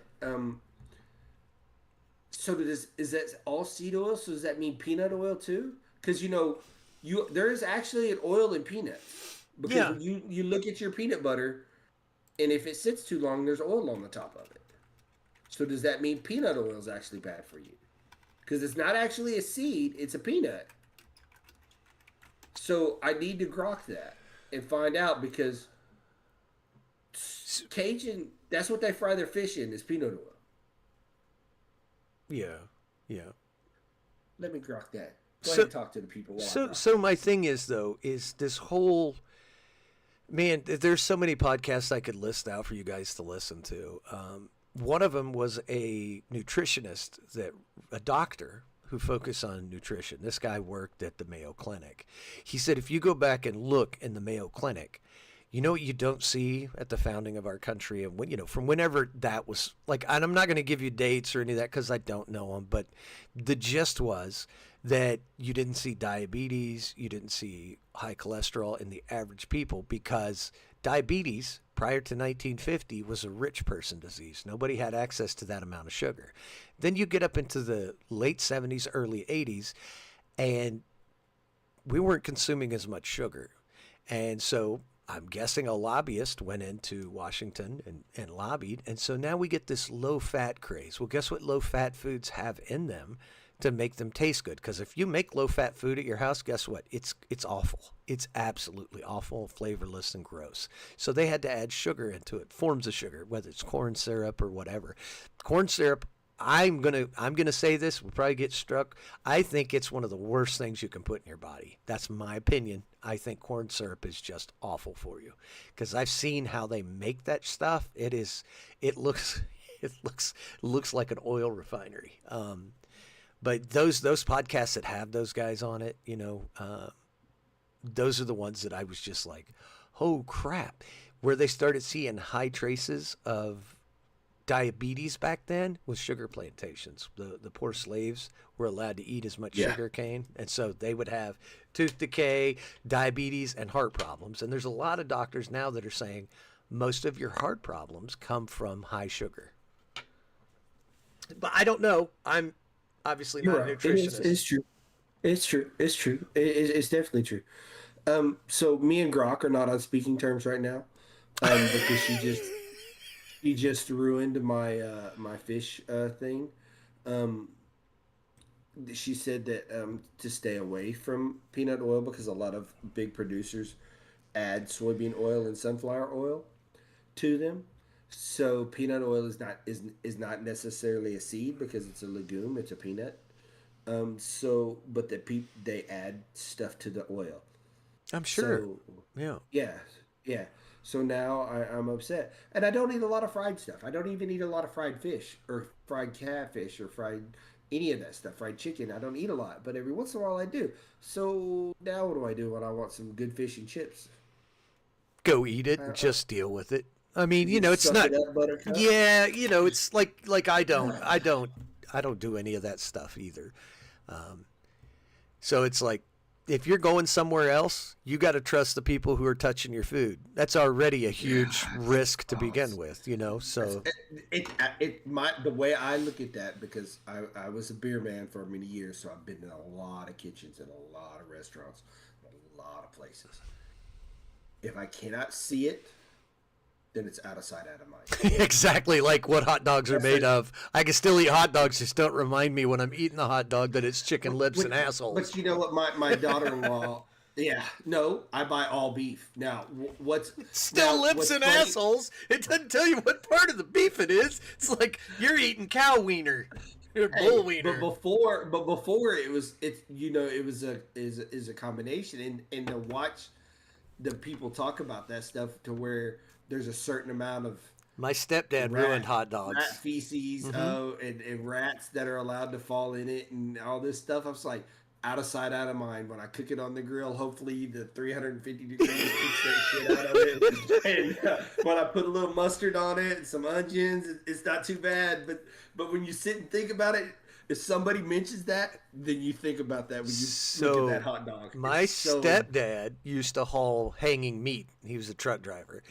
And he said they would throw scraps. He would haul scraps every once in a while, and he refused to eat hot dogs because he's like, they just take a broom and sweep it all out. Now, whether he's full of shit, I probably. The guy wasn't very educated. But, it's just the bed of the floor of the semi, and he's just sweeping it out. They're like, hot dog juice right here. No, I'm good. I'm good. Well, it's like bologna, same principle. Yep. I love a good bologna sandwich. It's one of my all-time treats. I don't eat it very often, but I'll go. I tried it after we talked years ago. I was like, I'm gonna get some bologna. I took one bite of the sandwich. I was like, oh, that's what pork tastes like, and I threw it away. I was like, I can't do it. It's fucking gross. I actually prefer the garlic bologna. I didn't even know that was a thing. Yeah, it's got they put garlic in it. It's not like overpowering on the garlic, but You some bite white into a bread, some bologna cheese. sandwich. If you want to know what it's like to be American poor and you're from another country, get Oscar Mayer, white bread, a piece of cheese, and just bite into that. That's what it's like being poor in America. It's awful. It's awful. What's even worse? I is grew if- up that if- way. If you know somebody that's even poorer and they got the government cheese where you had the We had but that. it's not as good as Velveeta, and you have to cut off the cheese. and It doesn't and your melt piece of right. cheese- Yeah, it doesn't melt right. It doesn't melt right, and it never cuts evenly. So you'll get one piece. One bite will have a big piece of cheese, and another bite's a little thin. Yeah. Been there, We done that. I had the government cheese grilled cheese sandwiches a lot growing up. We didn't. It was like regulated at my house. So like, mom will buy like a thing of cheese, however many slices it was, but you had to have enough for my father to have sandwiches for the week for work. So you didn't. Whatever she made, there wasn't like, if he got 2 sandwiches a day, you never took too many slices of cheese. That way he got 2 sandwiches with ham and cheese or whatever she made him. You never you never got extra anything because Yep. it's just the way it was. So there's 4 foods that I refuse to eat, and I know that's the luxury of living in a first Okay. world country. Number 1 is Okay. bologna. I just don't. No. Okay. Fried chicken. I hate fried chicken. I don't like it because every time on your head. No, we used to eat it Yeah. every weekend, and I can understand. I can understand that. I just- can understand that. And then I What's- saw okay, keep I saw a going. vein when I bit. I don't eat pork chops and stuff. I can't Oh, stand that's it. right. I forgot. Yeah, I And understand that. Go ahead. what was the other one? So there's bologna. Oh, pork and beans. Nope. Really? I grew up on bologna sandwiches and pork and beans. Yep. I can understand that. Those Overeating. those four things. And of course, goulash. I can eat it now, but back when I was younger, it's Goulash. just, What do you call goulash? well, it was just round macaroni noodles with tomato meat sauce and whatever mom had in the kitchen, and she would call it goulash. Beefaroni or- Exactly. yeah. But it was always watery as shit. I just like, Oh ugh. yeah. Okay, so I'll give you 4. Spam. Oh. Will not touch spam. Don't like spam. Won't look at it. See, I like fried If spam. I was, Nope, not gonna do it. I can remember my mom and I had this conversation last week while we were making Thanksgiving. I said, you used to cook spam all the time. She said, no, I didn't. I said, Mom, you made me eat a chef salad for dinner that you fried spam and cut it up and put in that shit. And you cut up celery in the salad. Who put celery in fucking salad? Oh, she hated Celery. She hated me. She hated me. So it was spam. I hate spam. I won't. Spam. Now, meatloaf used to be one because we had it all the time because, that was an easy hamburger meat. We ate it. It seemed like once a week. My mom made another thing, and it was salmon patties. So God. So bad. Yeah, I'm so with bad. So bad. And then I could taste that dry breadcrumb fish. Oh. she used to make this casserole dish with like some sort of rice and stuff. It was terrible. It seemed like we ate that shit every week. I mean, I never went hungry, but it seemed like we ate that shit every week. Sometimes I wish I would have went to bed hungry. Oh God. So those are my 4. But now I learned to make meatloaf a little better. So I don't mind meatloaf every once in a while, but I'm not a fan. I'm not a fan. I've actually learned, like, if you use like a cake pan, the cake pan, right. with the center out of it, Mm-hmm. it actually cooks more evenly. And then when you take it out, you turn it over upside down, and you put your mashed potatoes in the center, and you have something that looks halfway decent. I got Prepared. one of those famous chefs had a meatloaf recipe, and we tried that last year. It was freaking awesome. It wasn't just 10 pounds of Heinz ketchup with hamburger meat like my mom, and some onions bacon, and raw and bacon on the top of it. just raw ass onions, and you're like, I don't like onions. You can't even taste it. Like, you smoked 7 packs of cigarettes a day. You can't taste shit, Mom. Yeah, exactly. Yeah, so that's the way I was. Yeah. Yeah. So another thing I had a problem with last week is, so the college football. Okay. So I get a lot of grief from our OU fan base, Yes, we have quite a and few of them. yes, yes, and so right now, OU is ranked higher than Notre Dame. Notre Dame doesn't have a conference and all that stuff. So right now they're griping about it. I'm gonna ask you. So at the beginning of the year, OU lost to two top 10 teams. Notre Dame lost to two top 10 teams at the beginning of the year. Okay. One of them by 1 point, So it's and close another one game. by 3 points. So that's Yes, close and then games. yes, second one by 3 points. And everybody's griping about head to head.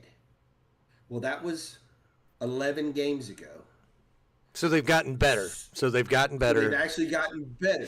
I understand the head to head thing, but you can't, in my opinion, you can't always go head to head because of the fact of okay, so like What do you mean head to oh, head? Do you mean schedule to like schedule? so no like the team that beat Notre Dame was the University of Miami in week 1. Okay. So Miami is actually ranked behind Notre Dame right now because at the time when Notre Dame lost those two games, both of the teams, Texas A&M and Miami, were in the top 10. Okay. So they lost to those teams. So since then, Miami has lost some games to people that were unranked. So that's why they're ranked behind them. Oh, so then And that Notre makes it Dame look has like come, yeah, worse. and Notre Dame has beat 3 top 25 teams since then. So Notre Dame is ranked above them. So everybody keeps going head to head. Well, I'll give you an example. OU. OU is ranked above Notre Dame. Where do they rank that, by the way? OU is 8, Notre Dame is 10. Okay. So OU is not as good a team now as they were at the beginning of the year because their Heisman Trophy quarterback got hurt in like week 4, something like that, okay. had surgery on his hand. So he doesn't have the accuracy, in my opinion, and he looks a little more timid to me. They're still winning games. They're winning games with their defense. They're still winning. But they are not the same team they were at the beginning of the year because their quarterback play is not as good. Right. So to me, you can't go sometimes with head to head because of injuries. People get better. They figure things out. They got their offense flowing better. I mean, Notre Dame, they've got a freshman quarterback. Really? So that means next year they're probably going to be even better. Would be my opinion if he doesn't get hurt, Right. Yeah, would be. So But what does this? What does all this matter? Like, what's the? Well, because the playoff system is after this Oh. weekend, the top 12 teams for the playoffs will be, and it's done on a committee. They vote. They sit Well, around they and should play decide. Notre Dame versus OU then. Well, that's the way it Settle was it. gonna play out. Well, that was the way it was gonna play out. But they still basically you'll have your top 4 teams, and it's kind of it's a committee deal. But if you win your conference, then you're automatically in. If you're in one of the top 5 conferences, I see. ACC, SEC, Big 12. Do they still have Pac-12. Do they not have the Big Ten or whatever it used to be? Yeah, Big 10. The Pac-12 is gone, so it's Big 10. And that's ACC, Ohio State, SEC. right? Yes, Ohio See, I actually State. know something. How Yeah, about that so shit? some other teams have moved into there. So like Oregon is in the Big 10. USC is in the Big 10, which they used to be in the Pac-10. So because teams were leaving those conferences and going to bigger conferences. So if you're in the top 4 conferences, it used to be 5, it's 4 now. If you win that, you're automatically in. If you win your conference tournament, your conference championship game, which they play those this weekend. So then it comes down to. But now I don't know this, but I thought I heard this somewhere that not every conference has a playoff game, like Right. or a Well, no. title No, game for all their the divisions. The Big 4 do. I think they all do, really. Do they? Okay. Yeah, but see, like Notre Dame's not in a football conference; they're independent. Then they shouldn't be allowed to compete with everybody else. Well, but they still play everybody else. Yeah, but I mean, like that seems kind of shitty. I'm not trying to They've knock they've your been- team. No. They've been an independent forever. Yeah. But in everything else, they are ACC. So in every other aspect of every other sport, they're ACC. So why don't they just compete in the ACC then? I mean, if that's where they're at. They do have to play a certain amount of ACC teams. So that's why they played Miami. They played that last year. Did they play? Wouldn't that They played benefit them Clemson more? last year. I would think it would, but I think it's a historic thing that they're trying to keep. Or is it because of their solo TV rights that they have total control? I don't think it would change. I think they would always. Well, they'd have to probably they'd probably have to give a cut back to the ACC then. Would be my guess. It's what you always say. They already do. Oh, they already do. If those teams play each other. So when they play the ACC, yeah. Whatever TV channel is on, whatever revenue they share that. Oh, okay. It just depends on the cut. So like the SEC has a cut. That's why a lot of the smaller schools play the bigger schools because they get a bigger cut and it helps pay for the program. And they can recruit to those markets too, like especially if they do good. So, well, Sooner Girl hasn't come in and told you to shut your mouth, so you must not have stepped on too many toes. I haven't struck a nerve. Yeah. But yeah, so we were going to talk about some history, but I don't know. I don't know if we have time for it. We might ought to wait on that because we might get a little deep on that. Yeah. Did you see the Cat William video I sent you? Yes. Dude, I did not know he did stuff like that. No. So he was on Larry King, and Larry King gives him the rapid fire questions and said, "What's the best thing you ever did?" He said, or scariest thing you ever did? He said, "Adopt kids." He said, "How many kids you got?" 6. He was a Christian missionary going down to Haiti to teach mother to give their kids clean drinking water. Like you think you know somebody, and then you hear that, you're like, dude, I always knew I liked that guy, but wow. Now, he could be lying. I just don't think he is. I looked 2 nights ago, pulled up YouTube, and was looking at upcoming movies coming out. Dude, nothing. There's nothing in the foreseeable future that even remotely interests me. Really? I haven't even looked. Let's check. Let's take a look. Out to IMDb. 6. All right, and I pulled up just a quick Google search. You got a John Cena movie, Starbright, I Can Only Imagine 2, not interested, Swapped, Hoppers, Reminds Me of Him, Coyote versus Acme. That's probably the closest I would get. Yeah, there's just nothing, dude. Because I watched the trailer. You know how they do those compilation trailers? And I sat through and watched it, and I was just like, oh, this is awful. Hunger Games, Sunrise on the Reaping. The Strangers, don't care. The Odyssey, don't care. I thought that already came out, The Odyssey. Says not sure. There's a movie called Lone Samurai coming out. Avengers Doomsday comes out in 26. Spider-Man Brand New Day. I just don't care. No, that Spider-Man movie actually looks pretty good. It's got the Punisher in it. We'll have to see. I have to wait to see. But as far as, I haven't seen a trailer for that. 28 years later, The Bone Temple, Dune Part 3. Okay, that one. That one I'll be interested. That one, yes. Yep. They're remaking Anaconda with Jack Black. The Masters of the Universe is coming out. Star Wars, The Mandalorian, and Grogu. I don't have enough middle fingers for that. Fokker-in-Law, Meet the Fockers. When is that coming out? 2026. All this is, it just says 2026, tentatively. Supergirl's supposed to come out. Scary Movie 6, Mortal Kombat 2. Mortal Kombat 2 might be all right. The Mortal Kombat 2 trailer looks good. Return to Silent Hill. Kraken. Peaky Blinders, The Immortal Man. That might be all right. Now, is that going to streaming or is that That I don't know. It says during World War II, Tommy Shelby returns to a bombed Birmingham and becomes involved in secret wartime missions based on true events, facing new threats as he reckons with his past and rising national stakes. So I don't know. I liked Peaky Blinders. Even Did though you I watch could. it? I did. I have not watched it. I got through. I had to do it with subtitles because all I hear when they talk is their teeth chattering. Hey, guys, all right, right, hey, bruv. And I'm like, fucking subtitles. It's worse than Japanese movies. I can at least pick out words in the Japanese movies. Oh, hi-oh. I'm like, I know that one. Wasn't Wuthering Heights a TV show? I think it's a classic work of fiction. Okay, they're making a movie. Yeah, I saw that. Sense and Sensibilities, 17, because they read Return of the Living Dead. A Teenage Mutant Ninja Turtles movie?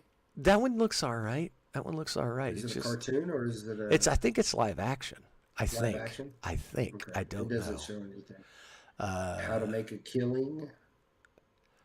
Dude, like, none of this looks interesting at all. Like, the ones that we've talked about, I'm, like, mildly interested in. And, like, depending on, like, what you say, what your sons say, I might be like, all right, I'm going to give that a shot. Nothing has me as excited as the next season of Solo Leveling. Like, oh God, just doesn't. I almost bought the Solo Leveling video game. And there are rumors that they're not going to... I don't know what they read, what my friend read, or where they read this at. She couldn't remember, but she said she read something that they might not do a season 3. I was like, that'd be stupid. That would be. They left it there. I mean, they put the carrot on the hook. It was there. It was right out there in front of the horse. They can't do that to me. Yeah. No, I hope not. Shaun the Sheep. Oh, that sounds awesome. Like, none of this seems even remotely interesting. Super Mario Galaxy movie? Don't care. That Super Mario movie was awful. I watched it with the little ones. It was just like, this sucks. I was bored. Ready or Not 2? So I'll ask the chat, is there any movies you guys are excited to see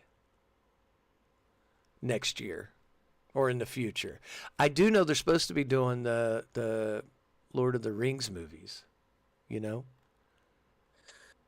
I have not Gollum searching for Gollum. The Gollum one looks pretty good. Yes. I probably actually go to the theater to see it, especially Peter Jackson is involved. I'm not gonna lie. They're making a Devil Wears Prada 2 movie. You know what? Zombikini. Zombies in bikinis. I will go to the theater to see that. No, Spaceballs 2. I would go see that. 2, I'll go see Spaceballs 2. Because they have the entire cast back besides Candy. Mel Brooks is only 102, so he ought to be ship tipped. I watched, speaking of old fellas, I watched a interview with I can't remember his name. You would know it as soon as I said it. Let me do a little Google search here. I'll know his name once it pops up, but he's 99 years old, and okay, hold on. Dick Van Dyke. Okay. I was watching him talk about his career. Oh my God, that guy just, because he was in like the Mary Poppins and all that stuff. He's like, I was just making it up. Like, he is 99 years old and sharper than people that are like younger than me. Yes. I was just like, it was a fascinating listen to, because you know some like old guys will be like, I was in. He wasn't like that. No, he was sharp. He was sharp. Yeah, I saw an interview with him. Sonny on the Reaping, the only one that has my interest. Okay, I gotta look that up. So there's a Scream 7 coming out next year. Oh God, can't wait. A Toy Story 5. Sunrise on the Reaping. I'm gonna look this up because that does sound kind of interesting. A Young Washington movie, the extraordinary story of George Washington, the surveyor turned commander who fought for American independence, was unanimous. Okay. The Hunger Games. Okay, so is this is the prequel, right? It's another prequel, yes, and I Okay. don't know where it falls in. It says explores Panem 24 years before Dumb Girl Katniss saga, starting on the morning of the reaping of the 50th Hunger Games. I haven't watched any of these, so my daughters were reading these books when they came out, and so when they made the movies, we would pull them out of school and take them to the movies to go see it. So I saw the first three. I don't know how many there are. I think there's just 5, right? There's 3. There's 3 plus there's the prequel. Right, There's the 4. prequel. So I saw the There first. is a prequel. I saw the first 3. They were okay, but it just kind of reminded me of Logan's Run. It's kind of like the Island with Ewan McGregor. It's like a bunch of kids murdering each other. It just kind of, I don't know, it didn't sit right with me. I was like, that's somebody's wet dream is to watch a bunch of young kids just slaughter each other.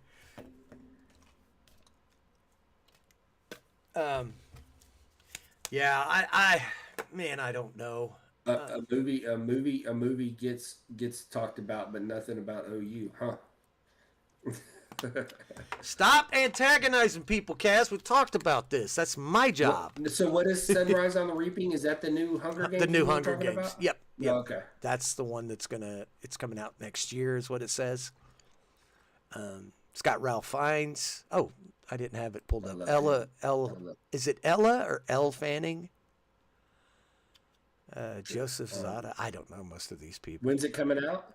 I don't think it has a release date just yet. I think it's just tentatively 2026. Well, I've seen something for it. There it is, November. Okay, so it's coming out next year in November. November, yeah. Joseph Zada, Maya Hawke, McKenna Grace, Ella Fanning, yeah. They don't even have a page to Spaceballs 2 yet.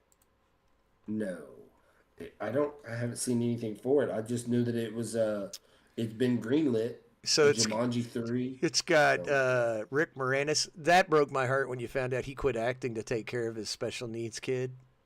Oh yeah. Mel Brooks, Then his Bill wife Pullman, passed away. Mhm. Yeah. Yeah. So yeah. I kind of like Josh Gad. I kind of like him.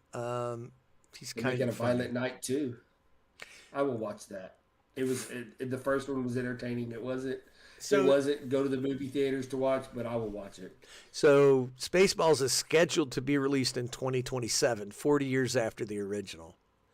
Coincidentally, that year also marks the 50th anniversary of Star Wars 4: A New Hope. Interesting. I do want to see that just because I was a huge... You found anything? No, sir. You found anything? No, sir. You guys found anything? We ain't found shit! Okay. And that guy is Cleavon Little from the movie Blazing Saddles. He's one of those guys with the pick in the desert. A little bit. Okay. I knew Fallout's coming out. The new Fallout season. Yeah, the new Fallout season is coming out. So this Avengers movie. Doomsday. Yeah, the plot is under wraps. But guess who's in it? Well, Robert Downey Jr. for one. Guess who he's playing? Yeah, he's playing Tony Stark. They already talked about that. No, he's not. Oh, he's playing Victor Von Doom, I think. He's playing Victor Von Doom.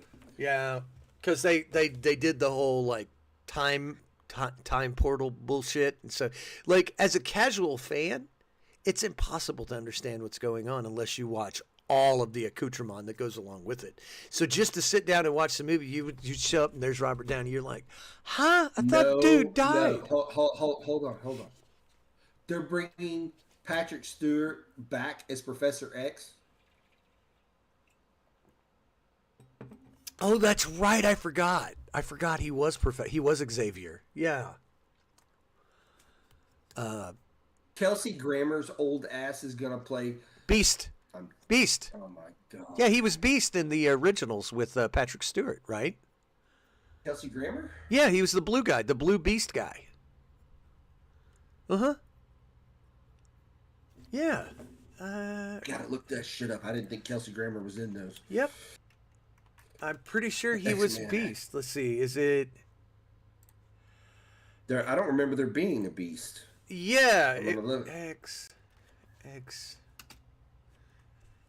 What the hell? Why can't I? Do I have to do Just the? type in X-Men. I tried to. Here we go. Hugh Jackman. Let's see. Well, not in the first one. He's not in it because there was no Beast in the first one. Patrick Stewart. Famke Janssen was in that. Oh yeah. So what's the second one? What's? Because I didn't. Okay, so is it X-Men United? X2, X-Men United. Yes. Okay, let's look at that one. I don't think there was a Beast in that one either. I'm 100% sure. See, I've seen this. Mm-mm. I've seen this. The Last Stand. X3 was the next one. That's when he killed. That's Kelsey Grammer, Dr. Henry Hank McCoy, which I think is Beast. Which movie? X-Men Last Stand. Okay, hold on. Yeah, fucking called it. Called it. Hank McCoy, Beast. Thank you. I would drop the mic, but it's on a stand. So that was the third movie. I do not remember. It's up on screen. It'll be up on screen in just a second. And You're right. There is Kelsey Grammer as the Beast. You're right. I'm sorry that I doubted you. Because you know why I know that? Because it was so weird to see him in a superhero movie, and it struck me when I watched this. I was like, "That's the dude from Cheers." Yeah. He's actually a really good actor. Yes, and funny. Like I've seen him do like off the cuff interviews. Dude had me cracking up. He's so inappropriate. Because everyone expects him to be like Frasier. He is not like Frasier. At all. He's not. And the fact that most people don't, like the younger generation has never heard of Cheers, which was huge back in the day. Will they, won't they, Sam and Diane? No. I can remember my parents staying up and watching that show. I never watched it. I like Norm. I like Norm and Norm. what the other guy, the postman. Yes. Who was the pig from Toy Story. Yes. He was Go also Bears. yeah. Go Bears. He was also a snow trooper in Empire Strikes Back. Dude, that snowtrooper outfit you sent me about the guy that shovels his snow. That's was badass. freaking amazing. That was badass. Amazing. The Predator movie is not good. It's a TV show, I think. It might be a movie, but I've heard it's horrible. It's what I've heard. The one I told you. The one that just came out. Yeah, I told you. I've watched a couple of the episodes and I thought it was good. So I haven't. Okay, I'll have to check it out then, because I was watching my nerd shows and people were just like, it's so bad, because it's like baby predator, he's got to prove something to himself. See, I haven't got into that because where I last left off, the android, remember I told you they were androids, killed the only predator. Okay. So, and there was no baby. I saw no baby, but they were trying to. There was a bunch of different species that they had brought back on the spaceship. So I'm not that far into it. Okay. So I cannot say if there's a baby predator or anything like that. I cannot say. So this is what I tell Kaz all the time. I can remember that Kelsey Grammer was Beast, but I can't tell you anything that actually fucking matters. Like I don't remember him being Beast. Yeah, yep. I remember there being a Beast in it. Now that I say it, because he killed Wolverine, killed Famke Janssen in the Last Stand movie because she turned on them. This is what I don't understand. How you can be thinking these people are cool when they're dressed like this. They look like gay bikers. They're like, let's get on our motorcycles. Yay! And there's nothing wrong with gay bikers. I'm just saying these outfits are not what I would call cool. I still can't believe that was beat. It doesn't. Yeah. It's crazy. I have that stored in my head, but I can't remember my kid's birthday half the time. So there you go. And I don't even like the X-Men. I think the X-Men are awful. They're just overrated. So the biker thing has not popped up for me. We're still getting. No, it's there now. It's there now. I'm still getting X-Men scroll. Oh, it's on the now. Now it's back to Beast. Yeah. Anyway, Mary Tyler Moore show. Yeah, that's I wish they would bring stuff like that back. I do too, because my son and I have been every weekend. Ted Knight. Ted Knight. This is amazing. Did you ever watch the TV show Soap? No, I did not. That was before my time. I watched it in reruns. Right. That was him, and he's the loudmouth on Caddyshack. Oh, I've never seen Caddyshack. Yeah, he's the loud rich man on Caddyshack. I might actually watch Caddyshack now because I am a huge Ted Knight fan. He plays a prick better than anybody. Like the loud, obnoxious. He's the loud rich guy in Caddyshack, and that's because that's got what's his name in it, Rodney Dangerfield. Okay. He's the different kind of loud rich guy. He's an obnoxious loud. He has money, so does different things, and him and Ted Knight go off. And I just learned that Rodney Dangerfield, when he came back out, because he didn't hit it off big at first as a comedian, right? And he came back out, and I heard he used to do shows in nothing but a bathrobe and house shoes. I wouldn't doubt it. Yeah, I was listening. Like I said, I've been listening to a lot of podcasts, and Joe Rogan said he was a bouncer at a big comedy place, and it held 16,000 people. Wow! And Rodney Dangerfield was headlining, and Rodney Dangerfield helped bring a lot of people. That's what he did. I didn't know that. Find comics. Yeah, he would find comics that weren't getting any things, and he would have them open for him. And that's how a lot of comics got started, was because of Rodney Dangerfield. He would find them and get them started, and he named a bunch of names that you and I know, but I cannot remember them. But Rodney Dangerfield would do the show in house shoes and a bathrobe. No draws, house shoes in the bathroom, because people would say you had to knock on his door, because if he was sitting around butt naked, then you would walk in on him and he didn't care. He was 82 years old when he passed away in 2004. 1921 to 2004. I don't think, I'm looking at his movies here, I don't think I've ever seen a movie of his. Back to School, terrible, but funny. I didn't know he was in Natural Born Killers. He was in Little Nicky. I never saw it because I'm not a very big Adam Sandler fan. Like that divided my group of people when I was younger, because if you liked Billy Madison, I couldn't be friends with you when I was younger because that movie's so fucking stupid.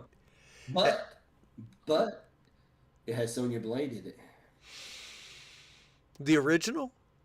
Yes, sir. The blonde. Oh, okay. Well, that might be why they liked it. I should have asked questions. The teacher that he had the hots for, that's Sonya Blade from the original Mortal Kombat movie. Yeah. I can't. Okay, let's be honest. Let's be legit honest. Put pride, ego aside. Besides Eddie Murphy, name another truly funny SNL person, like this legit, like hilarious. Everyone's gonna say Chevy Chase. Like he's okay, but like he's Funny Farm is probably his best thing. I'm gonna say Dan Aykroyd. Dan Aykroyd's kind of there with Chevy Chase. It's like he's all right. I'm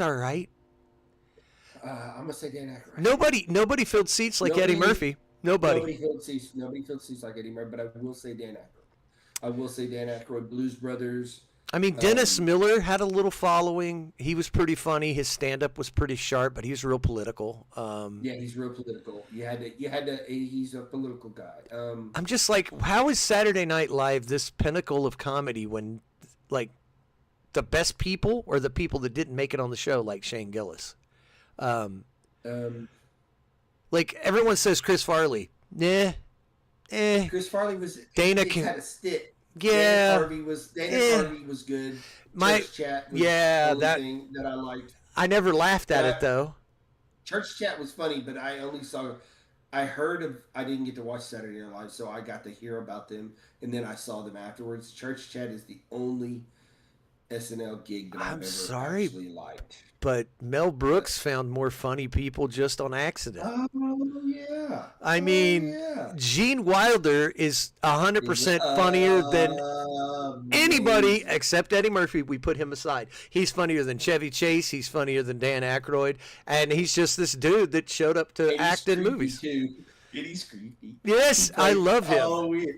He played the creepy guy. Madeline so Kahn. Madeline Kahn is better than any woman that's ever been on Saturday Night Live. Hands Well, I down. mean, Mo Collins yeah. is better than anybody, and she was on But Mad some of these TV. but some of these people you couldn't put on Saturday Night Live. You just couldn't do it. Oh, you could put Madeline Kahn on there. She was freaking great, and she was beautiful and funny. Like if you've ever watched Young Frankenstein, she ends up sleeping with Frankenstein, and she's like, "Oh boy!" Isn't that Gene Wilder?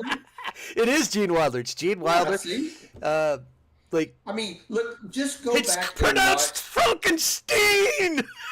It's such a great movie. just go back. Just go back and watch.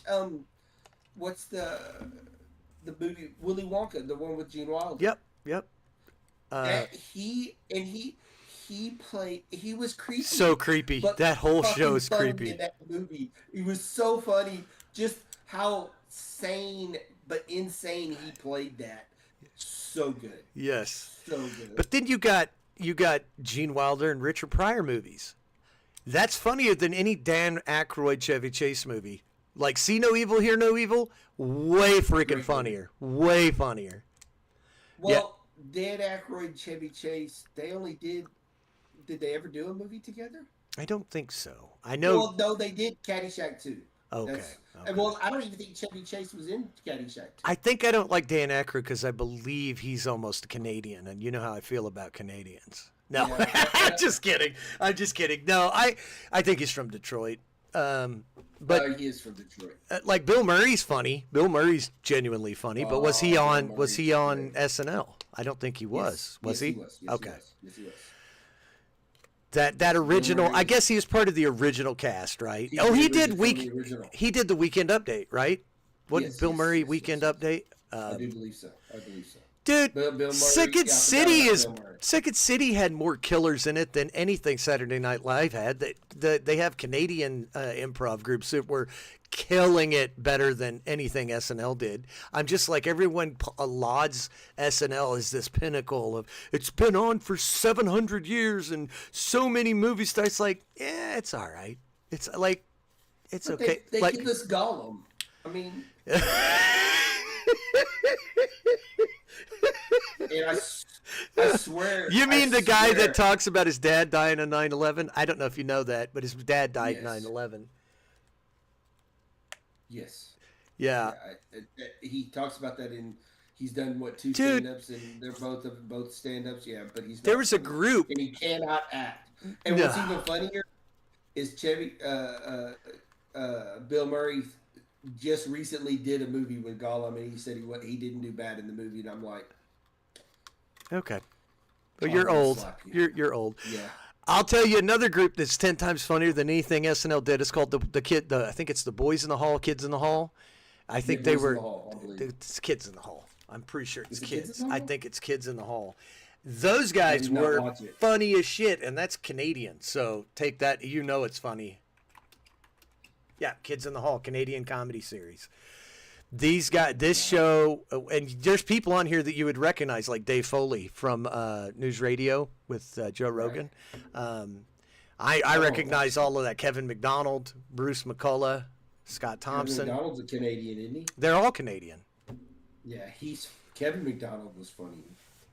Yeah. Funny as all get out. That's what I mean. And we're like, Saturday Night Live is so amazing. I'm like, not really. Kevin McDonald got kicked off of Saturday Night Live. Oh, did he? I do believe so. I believe he did. He got to do one episode, and he did something he wasn't supposed to. And I think that was before his the show with Joe Rogan. Oh, okay. Yeah, before News Radio. But Which I have not ever watched an episode of News Radio. oh, I love that show. Joe Rogan was the mechanic or the electrician, the Mr. Fix-It guy. And he was not great in it, but for the part that he played, it seemed more believable that he couldn't act. He's just like, okay. Phil Hartman was funny as shit. Yes, I've heard that. And Andy Dick was in that. It was so good. I wonder if that's streaming anywhere. I doubt it is. I don't know. You know they got a new Metal Gear Solid video game out? Well, it's a remake. It's Metal Gear 3. Yeah, it's a remake of Metal Gear 3. Snake Eater? Yeah. It's a remake. Yep. Oh, okay. So did you finally get to see the video I sent you? Yes, the biscuits. The epitome? Yes. How they opened it? Yeah, that's annoying. I was just getting irritated watching it because she takes a can opener and opens the biscuits from the top and it's pulling them out. That's the epitome of what's going on. That's how I knew I'd moved to the South when I was riding with the guy at one of my first jobs, and I said, "Yeah." I said, "He goes, did you eat breakfast?" I said, "I did." He goes, "What'd you have?" I said, "Biscuits and gravy." He said, "Fresh or wampum?" I said, "What? Fresh or wampum?" I said, "What the fuck are you talking about?" He said, "Did you make the biscuits fresh or did you get the wampum ones where you had to wamp them on the counter to get them to open?" I was just like, I'm going home. I'm done. Yes, sir. Yes, sir. Yes, sir. So apparently... My mom didn't call them wampum. She just called them wop biscuits. Oh. Wamp them on the side of you whop them. So you can watch News Radio on Pluto TV or Roku channel. The Roku channel. Or you can rent it. Both of those are like when you buy a TV, it comes free. Oh, it's fucking awful. It's awful, because the commercials. Soapbox time. I'm climbing up on the soapbox. Fuck YouTube. Capital letters, all with an exclamation point. It's okay. It's okay because we're not got commercials. I was trying to watch Skew. And I can't do it. I have to go find. I'm switching over to Rumble, like legit, because every 5 minutes they're making the ads unskippable now. So I'm having to have a video played that's 30 minutes long with 15 fucking commercials, and every time they show me something, it's another product that's going in my never buy list. So YouTube, if you're listening, stop advertising shit to me because you're just making me not want to buy stuff. So see, here's where we differ. I am gonna have to differ. I have to differ with you because, listen, we need y'all to advertise for us. Well, yes. So what I'm saying is, all the stuff that he doesn't want to buy, we will sell for you. So I don't. Over there on the other side of the aisle, shut the hell up. Shut the hell up. Listen, that can opener for the Wop biscuits, we will advertise that for you. Shut the hell up on the other side of the aisle. So here's the thing. I don't have a problem with commercials. I don't. Like a lot of the streamers and stuff that I watch, they advertise a product. I typically watch their commercial for it, whatever it is, because I know it's one commercial and they'll probably have one at the end. I'm fine with that. What I'm not fine with is every 3 minutes. Popular. She's just so popular. Well, not just her.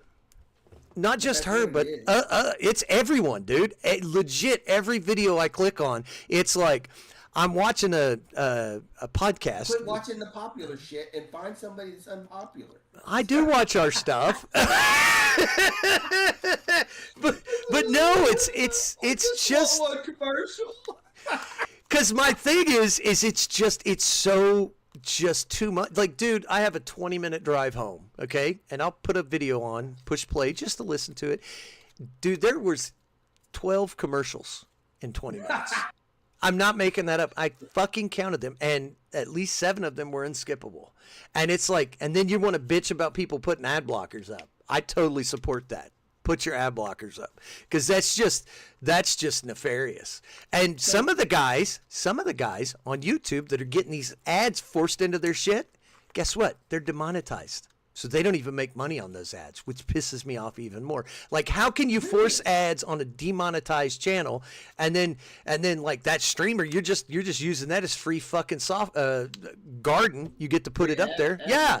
And that guy's not seeing none of it, and he's driving eyeballs to your site. That's some chicken shit stuff, man. I mean, Twitch is doing the same thing. Twitch is almost unwatchable at some parts of the day. It's just dude, like, find a better way to monetize. And what they're doing is they're trying to drive you to buy YouTube Premium. I don't watch enough YouTube to afford to pay YouTube Premium. But Rocco was telling me, happy birthday, Rocco. I think we already said that. But Rocco he's got YouTube Premium. It's got movies and TV shows. It's a full-fledged streaming service. So right, but it's just as expensive as buying cable TV. It is. So my thing is I just started looking for people on Rumble, and they have an ad at the beginning, maybe an ad in the middle, and one at the end. And that's an hour-long show. So I'm like, I'm okay with that. But every 5 fucking minutes, you're interrupting my show, and then I'm just waiting to skip. I've turned the radio down. I'm just getting angrier and angrier until I just shut the video off, till I can get on the laptop with an ad blocker. So, can you watch a YouTube video if you have an ad blocker? You sure can, sir. I did not know that. Yeah, why do you think I use Brave? Brave? Is that your ad blocker? That's my web browser. No, I like I said, I'll watch the ad if it's a regular amount. I'm still not going to buy the product. It still agitates me. But you give me a little bit of time to forget the ad. But I'm telling you, man, I counted 12 ads in a 30-minute video. 12. Oh, see, That's ridiculous. And it's all YouTube. And it's always like, so ladies, do you have a copious amount of yeast?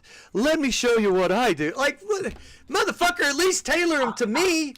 What the That's true. fuck? I think they but they're tailoring it to who they think is watching the video, and you're Yes, I'm watching weird would people.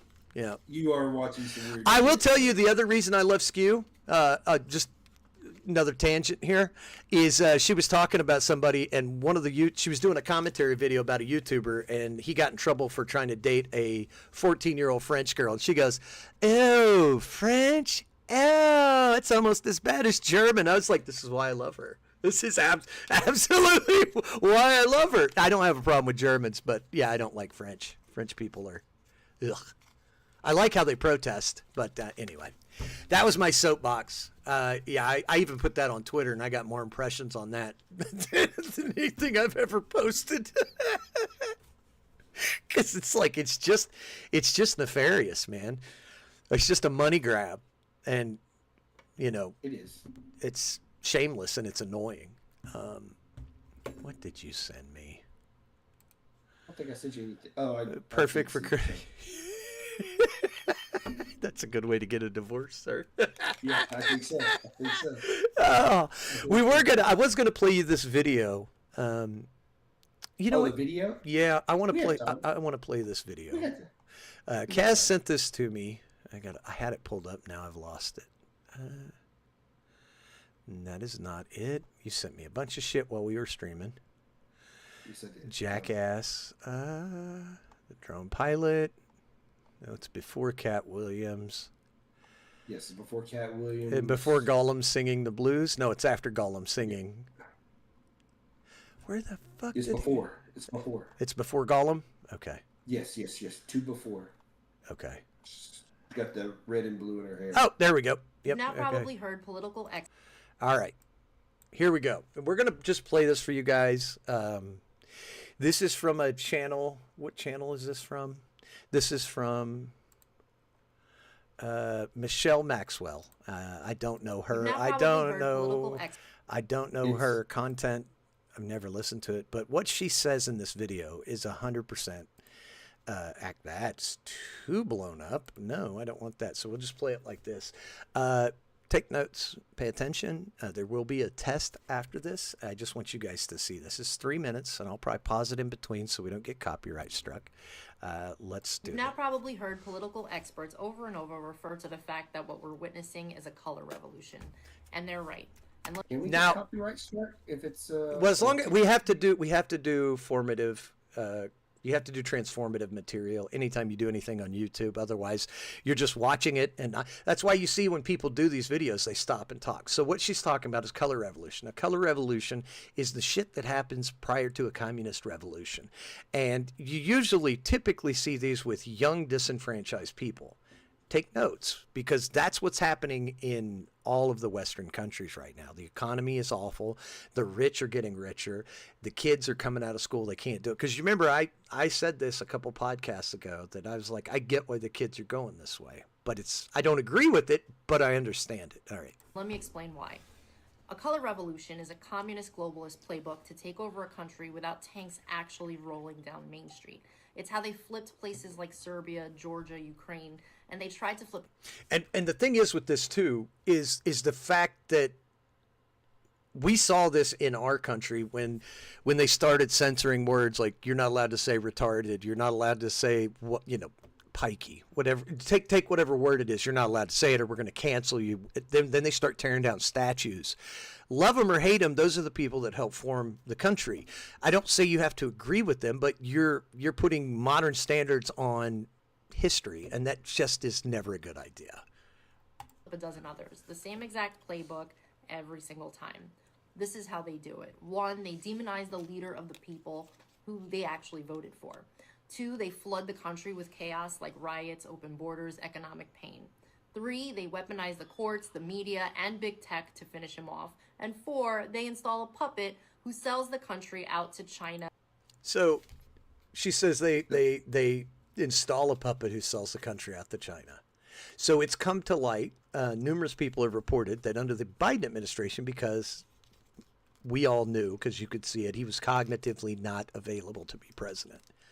They said a lot of his staffers were just making shit go, and they all had different opinions on how to run the country. Not to mention his wife was signing everything that came across the desk. Especially towards the end. The more reasonable thing. But the thing I like most about this video is that this is a young person that has actually done the research and is not being TikToked into what she wants to see or hear. You know what I'm saying? 100%. Everybody now, it's not X, it's TikTok. It's everywhere, right? It's everywhere. But TikTok is not for nuance, right? Well, but the thing about TikTok is that's why everybody wanted to. They didn't want China to control it, because the algorithm is not like YouTube's algorithm. It gives you what you actually like. So if you like something that somebody says, you're going to get a lot more of the same thing. So people are being TikToked into things. So like that's dangerous. That's why dangerous. Why you and I follow everybody, because I want to see what the people I disagree with. Right, I want to see that. But on TikTok, it gives you what you like, which is not a bad thing. But if you like that, you're only going to get that view, that one side of the aisle or whatever. So she's not been TikToked into. That's a good way to put it. Yeah, a lot of people are putting it that way. Okay. Yeah, it's just it's because TikTok's so popular is why. And a lot of people, because they get so many views through TikTok, because it's an easy 2 minutes or 3 minutes. I can't remember what the longest you could post on there is. Like the video is only 3 minutes, so if you can get it in however long, then that's all it takes. All right. And you can put it on there, and once you type in the For You part of it, you have a better chance of people seeing it. Mm-hmm. All right, I'm gonna play this again real quick. Okay. And the UN, and that's not theory, that's the manual. They opened it on us in the United States the day Donald Trump won in 2016. And here's how they ran it on us step by step. From 2016 to 2020, they gave us the Russia collusion hoax, FBI spying, 2 fake impeachments, Antifa burning cities, while CNN called it fiery but mostly peaceful. And the goal was to make you hate the guy you voted for. In 2020, we had 2 a.m. ballot dumps, boarded up windows, 51 intel agents lying about Hunter's laptop, Zuckerberg dropping $400 million to help. And here's the thing, and you can ask Kaz, you can ask either one of us this, when this shit, what she's talking about right now, when this shit was happening, I was like, this seems shady as hell. Like, I'm not saying that Biden stole the election, but it's sure looking like somebody did. Like, when you can't see people counting ballots, they're putting boards up and they're dumping massive ballots all of a sudden at midnight, 2 a.m. Like, this whole thing just seems shady. And then the protest, that's what woke me up. That's what woke me up, because I was kind of on the fence about COVID. I didn't really know.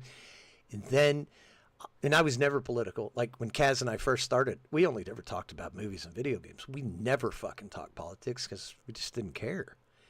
And then you get the COVID thing, and we're like talking to each other like, how should we do this? And then I'm seeing, oh, well, you can go to a protest, just wear your mask, and they're packed in there like sardines. Oh no, you won't spread it. And I'm like, so you're fucking lying, is what you're saying, because a virus that's supposedly this deadly doesn't care about your social fucking concerns. So it's not going to not spread. Oh, it's because it's for Black Lives Matter, so it won't spread, and it's mostly peaceful, and you're just seeing these cities being burned to the ground. Partly.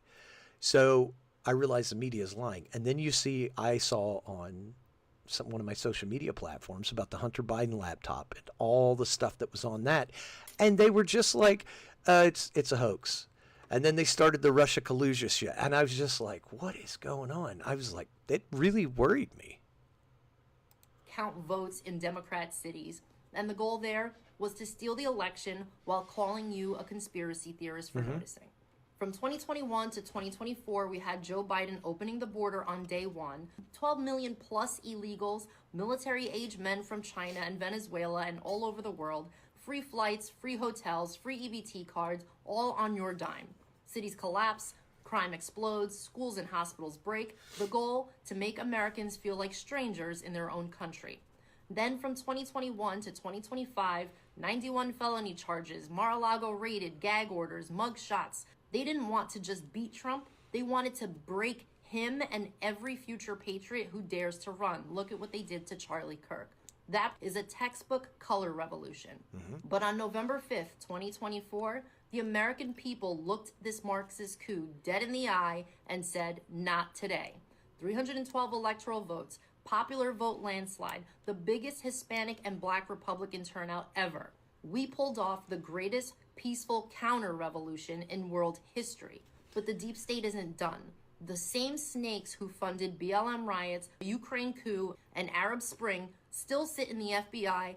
Yeah, now I'm not going to finish that out, but you get the point that what she's showing you is like, believe what you see, not what people tell you to believe. And we've said that on this show for ad nauseum. And sometimes you're going to look on whatever platform you're on, and you're going to see everyone saying exactly the opposite. You know, it's like, I mean, you look at places like our northern neighbor, Canada. I mean, they've got a province up there that's trying to secede from the rest of Canada because they're tired of living under that socialist hellscape. You know, and you notice that, like, foreigners have it better than the citizens. That's a problem, in my opinion. I think, don't you, Kaz? Oh, yeah. Because, like, these people put into the system, they were part of the system, and then you telling them that, you can't, And I think next week we're going to do a little more history on some stuff, because I think it's important to understand where this stuff comes from. And then when Kaz and I kind of broke the protests, when we were talking about protests, because we both found ads to go protest for Palestine. And we were like, wait a minute, they're paying people to do this? Nobody that I had seen had ever found that. And I don't remember if it was you or I that found that Reddit page, like, for sale. We put it on the podcast. It's like $25 or $30 an hour to go protest. I was like, well, no wonder these fucking protests are full of people. You got a bunch of college-age kids that can't go to work anywhere because nobody's hiring. And they're like, I can go protest for 4 hours and make how much money? Yeah, give me a sign. And that's why when the right or people that were more right-leaning would go to these protests and go, why? Nobody could answer it because they're just there for the money. You know, and that's how this shit happens. I mean, it's happened all over the world. And communism has never worked. In fact, there was I don't know what area of science this guy was in, but he said communism works with no more than 100 people, because after 100 people, you can't retain enough information about people to make them close to you. So like 105 people, there's going to be 5 to 6 people that you're not going to associate with. Well, once they just become a name, you no longer feel responsible for them. But at 100 people, it kind of works. That's why communes usually work well. I mean, they always devolve into some weird sex cult stuff, but ideally, that is the ideal. Like, I mean, you look at the Amish. I don't know how many Amish there are. Do you? No, I do not. But those guys, you don't see a lot of violence and stuff like that coming out of their communities. Why is that? Anyway. Well, for one, they don't usually do social media. So if there is any problems, It's probably just you're not going local. to see it. Yeah. It's going to be handled in them, and they have strict rules that they abide by. If you're brought up that way, that's just the way it is. Yep. And I just want to challenge everybody in the West. Stop being ashamed of being where you're from. Like, have a little pride in your homeland, whether it's Switzerland or Germany or England. There's nothing wrong with that, despite what these people say. There's nothing wrong with being proud of your heritage. There's just not. Where it becomes a problem is when you use that heritage to hurt somebody. You say, I could do this because I'm better than you. Nobody's saying that when they say that. Like, I'm a proud American. I love my country. I love my countrymen. We do some amazing shit. Especially when the chips fall down, you start seeing everybody pitch in and help each other. And I'm sure it's like that everywhere across the globe. So, Not anymore. No.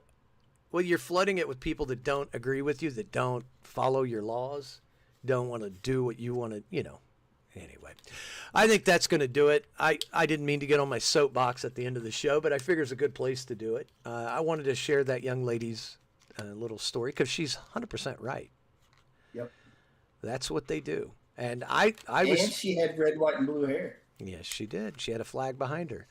The other thing is when Biden's whole shit started, there was a video on YouTube, and I don't think you can find it. You probably can. It's an ex-KGB agent who basically, what is it when they leave a country? Seeking asylum. Yeah, but there's a term for it where they betray their old country and they come to a new country and they give up all the dirt that they knew. Well, he did that, and he was a traitor. Basically to the Soviet Union, and he came over and ended up in Canada. And he was saying, they know they can't defeat the United States with traditional warfare, so here's a list of what they're going to do. And when he read the list... Yeah, it's old, wasn't it? Yeah, it was in the 70s, 80s, late 70s, early 80s. I still have it in saved in my messages. I can find it. We can play it. Yeah, but everything he listed was like, check, check, check, check. All of it. And that's when I was like... Something else is going on here. Now I don't have a big boogeyman that's doing it. I don't know who's doing it. I don't know if it's as Alex Jones said, the globalist elite. I don't know if it's Israel or China, or it doesn't matter. What matters is that we band together as Americans, as Canadians, as whatever, and just say no. Stop it. Like legit. If there's more of us than there are of them, we just have to stand united and say stop it. And stop tearing each other apart based on stupid things. Oh, man, you are killing me, Smalls. Holy shit. We're ending on this. I am pulling this up. Oh, my God. Yeah. Oh, it's so this is the shit that he sends me. You guys, I'm trying to find news stories for us, and all I've got is political stuff. But that is terrible. That is not political. That is no, that's terrible. She thinks she looks good too. It's going to pop up. Here it is. She does. She thinks she's hot. Girls, don't fucking do this. She gets out in the sun. She starts to melt. That is not good. No, that's terrible. I just wanted to tell you I love you. She was probably pretty before she did this. Oh. That's all right. Kaz, All right, guys. where can they find us?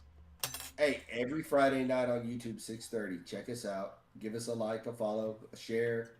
She's got those lips. She's got those lips because it's big. It's big makeup. Big makeup wants you to get those lips because you use more lipstick. Sorry. It's the corporation. They're behind it all. That's an over-exaggeration of DSL. When you figure out what DSLs are, y'all let me know. You can send Mac an email at podcast. I just got it. Yahoo.com. We're TikTok. It's Odd Times Podcast. The X Odd Times Podcast. I stay up to date pretty much with those. Mac checks the email. We do have a gram, and then they can find you. Odd Guy Mac or Odd Mac Guy, whichever one. You'll see the little skull and the I'm Tired logo. I want to say happy birthday to Justin Beetlejuice. Happy birthday. I hope your dad doesn't come in your room tonight like he usually does on your birthday. I hope it's a peaceful night. Other than that, I think that's going to do it for us, and we will see you guys. I got one more Oh, thing. yep, go ahead. God bless America. Yes, sir. Absolutely.